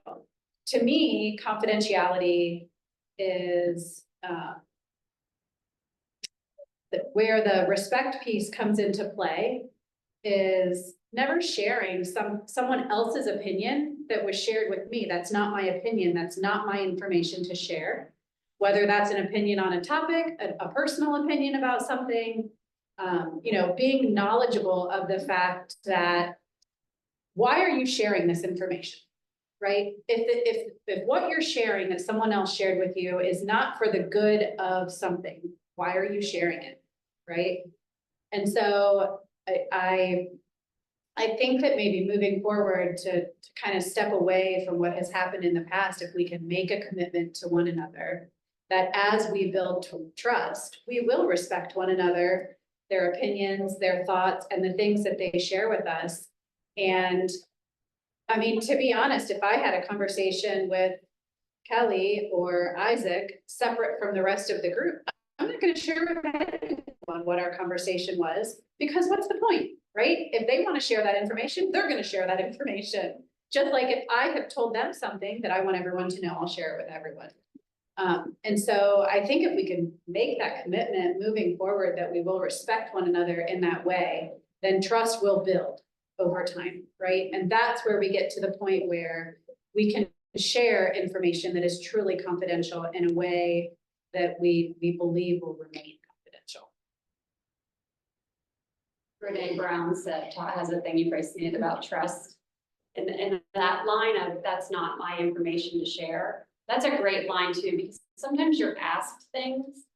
And it's not that you're trying to betray confidentiality or trust, but it's easy. We've all done it. Yeah. We've all done it. Nobody has, I don't think there's a human being who can say, I never, ever. But having to be that language around, this is not my information. What happened in executive session? This is not information for me to share. This is not my, because usually it is about someone else. Right. Is what you're discussing. If a teacher wants to share, I would maybe being let go, or not your information to share. So I think that's a good phrase to always have in your back pocket, because it helps to protect you, not my story to tell. I also, and Christina, you're right, it takes time. And I think you're right, you talked about like, it's been a difficult few years. It's not gonna happen overnight. It's gonna take time, and people have to see that you really show up and do what you say. But I mean, maybe even a bigger level, what happens? What's the impact on student learning if this isn't there at the board level? You can't make the best decisions because you're not going to be willing to share the true thoughts. So. Be afraid to say what you. You don't ask the right hard questions to get all of the information to make the most informed decisions that are gonna affect students. There's not trust in an organization that absolutely filters down to the teacher level. And there's fear, and there is anxiety, and there is. You don't deliver your best because you never know how that's going to be delivered or received in the future. And kids feel that when their teacher is not at their best, or their teacher feels that failing forward is not an option, or that there's no risk taking, or that there's no honest feedback. Whether that's from a parent or from a principal, that's a very I gotcha situation. And I think kids are very attuned to that, and they pick up on that through their teacher and classroom and building experiences. I do think, I've heard it several times since last spring, that there is a lot of recent issues that we reference. But at some point in time, we need to transition to just talking about our president and remembering history. But we don't need to continue to discuss the history. This is an observation. Okay, this is not intended to be anything out of that. And because you don't, history is important as long as it's parallel. And at what point in time, going back to trust, do we say, now, today's the day, when we walk out of here? We talked about some things that, about who we are, what we will do as a board. And let's trust that we're one. And if we can do that, great. If we don't, how do we hold each other accountable? Because, you know, if something happens, let's use executive session.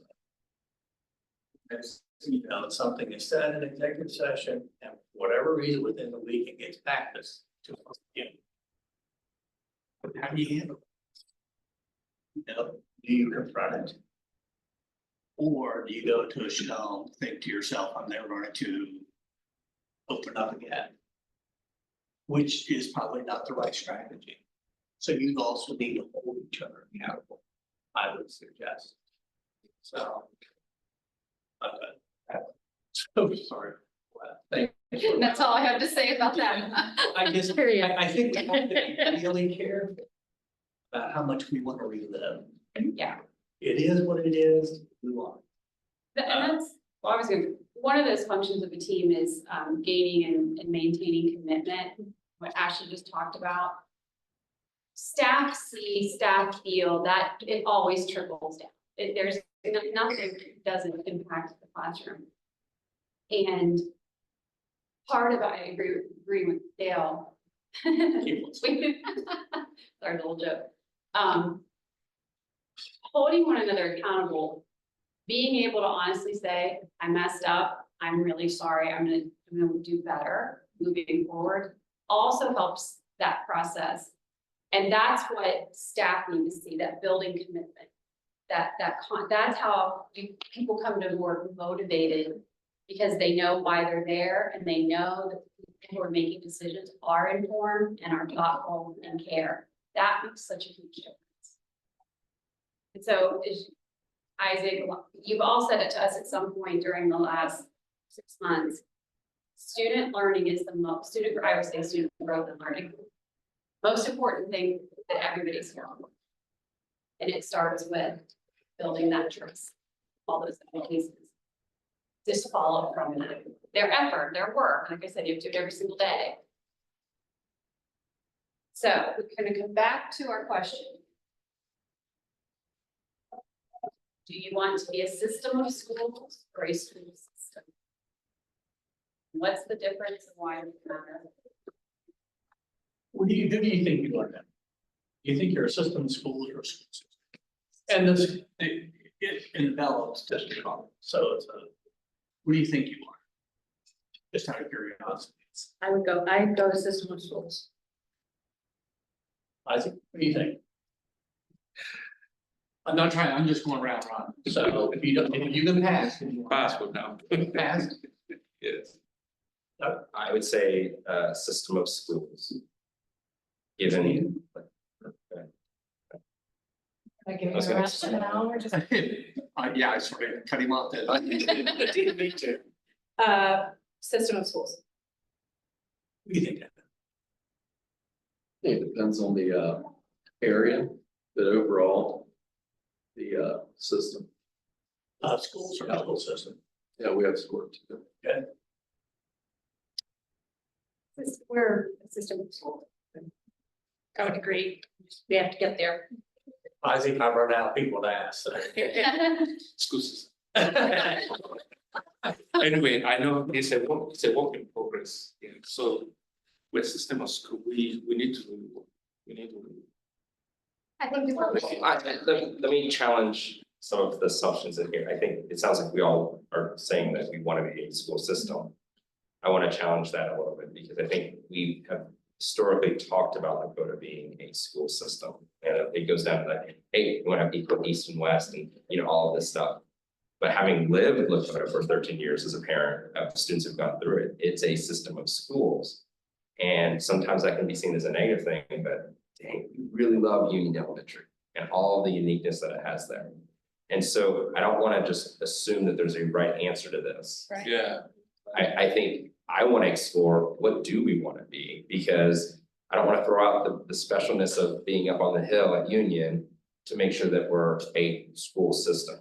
But maybe we do want to be a school system that can somehow preserve that. But I think it's an interesting proposition that we should You asked a consider. good question, because does being a school system mean everything has to be identical? Or can there still be personality and uniqueness? But the big things, why are you doing a strategic plan? Is that just for some of the schools? It's for the schools who want to do it, or is that for the district?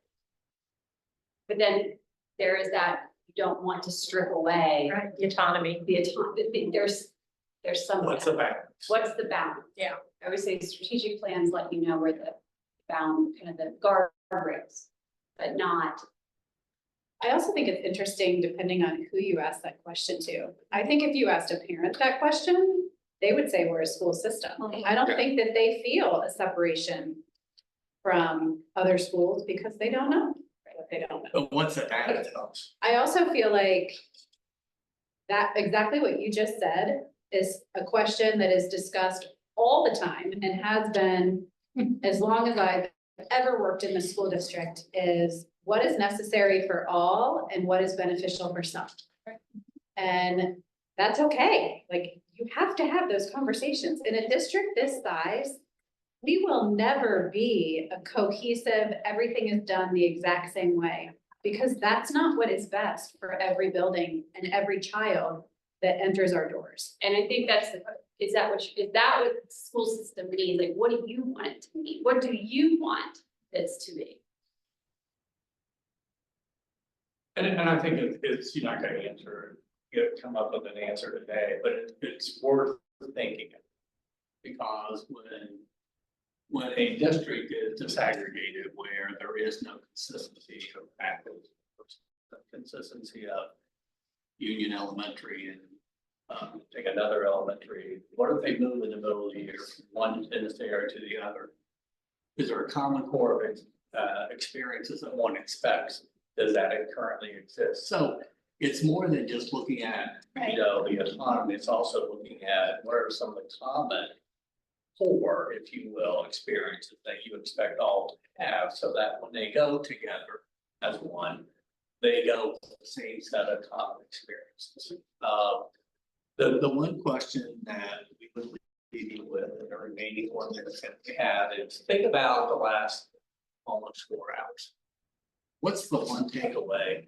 What you had hoped would happen, walked in here at 1. What do you need? What connected with you that, yeah, this is that one takeaway that I think was very, very important. Anybody want to volunteer a comment on that? I think at first, that although it looks very different, I feel like everybody really wants to see a positive outcome of this. And not just the retreat, but Lakota in general. Mine kind of is similar to that. I feel like I'm not walking away with one singular topic that was on the agenda, but a really great feeling that together, this board is more on the same page than we have been in a very, very long time. And by having these conversations today, I actually think we can move forward and make some really good decisions for our students and for our parents and our community. So I'm walking away feeling excited. So I think I thought it was Doug. Go ahead, Douglas. I'll say I'm excited. This is kind of our first chance to dig into the work. Really for me, since I've joined the board, but also with you on board, lately.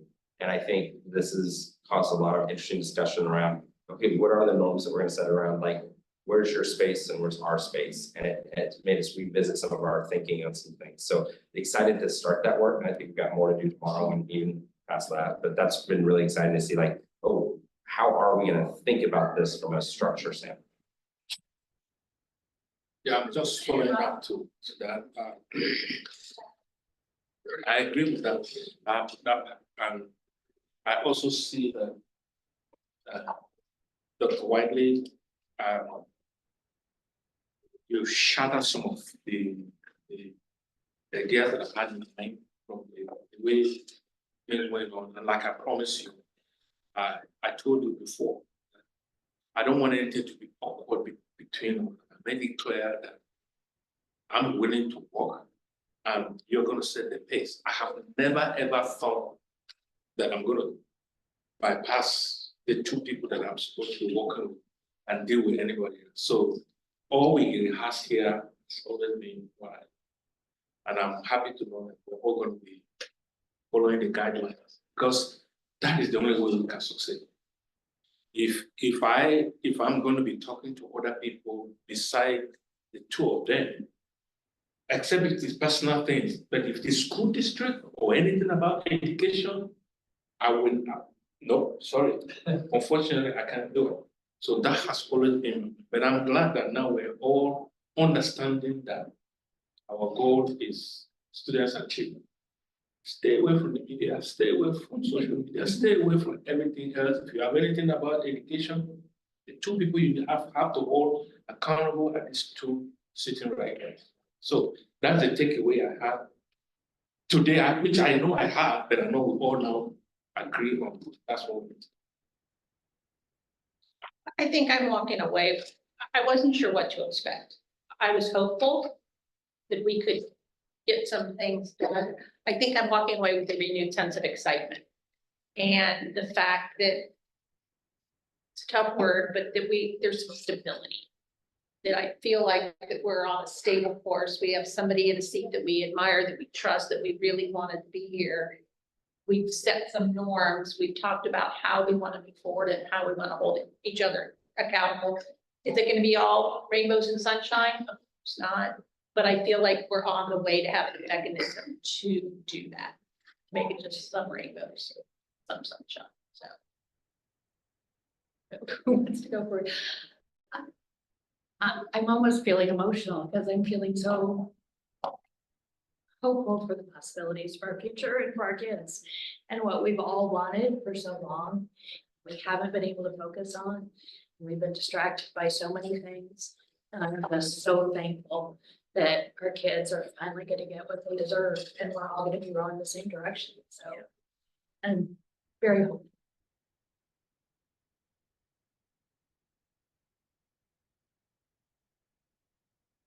Now, when you come into a new school district, I think you're always very hopeful and very encouraged, and very excited.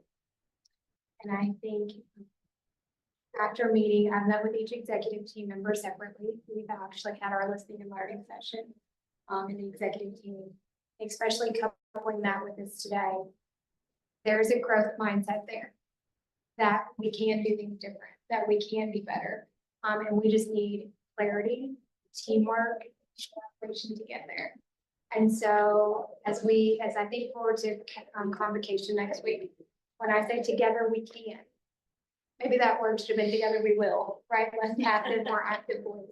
But I truly believe that with the team we have in place and with the alignment that we will reach, even after something is these last 4 hours, we have a really good starting point to start building some of those norms. I think that we can really partner together to do great things in this district and write a narrative that we will all be proud of, including our community. Well, thank you. Thank you for, just to open with one another. I mean, you found that. And so everyone came with the right intention, it seems, and so we're just waiting to be a part of it. Thank you. Appreciate your coming. All right, with that, do I have a motion to adjourn? So moved. Second, Second. any discussion? Hearing none, Adam, please call the roll. Ms. Casper, Yes. Mr. D, Yes. Ms. French, Yes. Mr. Lord, Yes. Ms. Shay. Yes. Thank you for taking the time, everyone. Do we,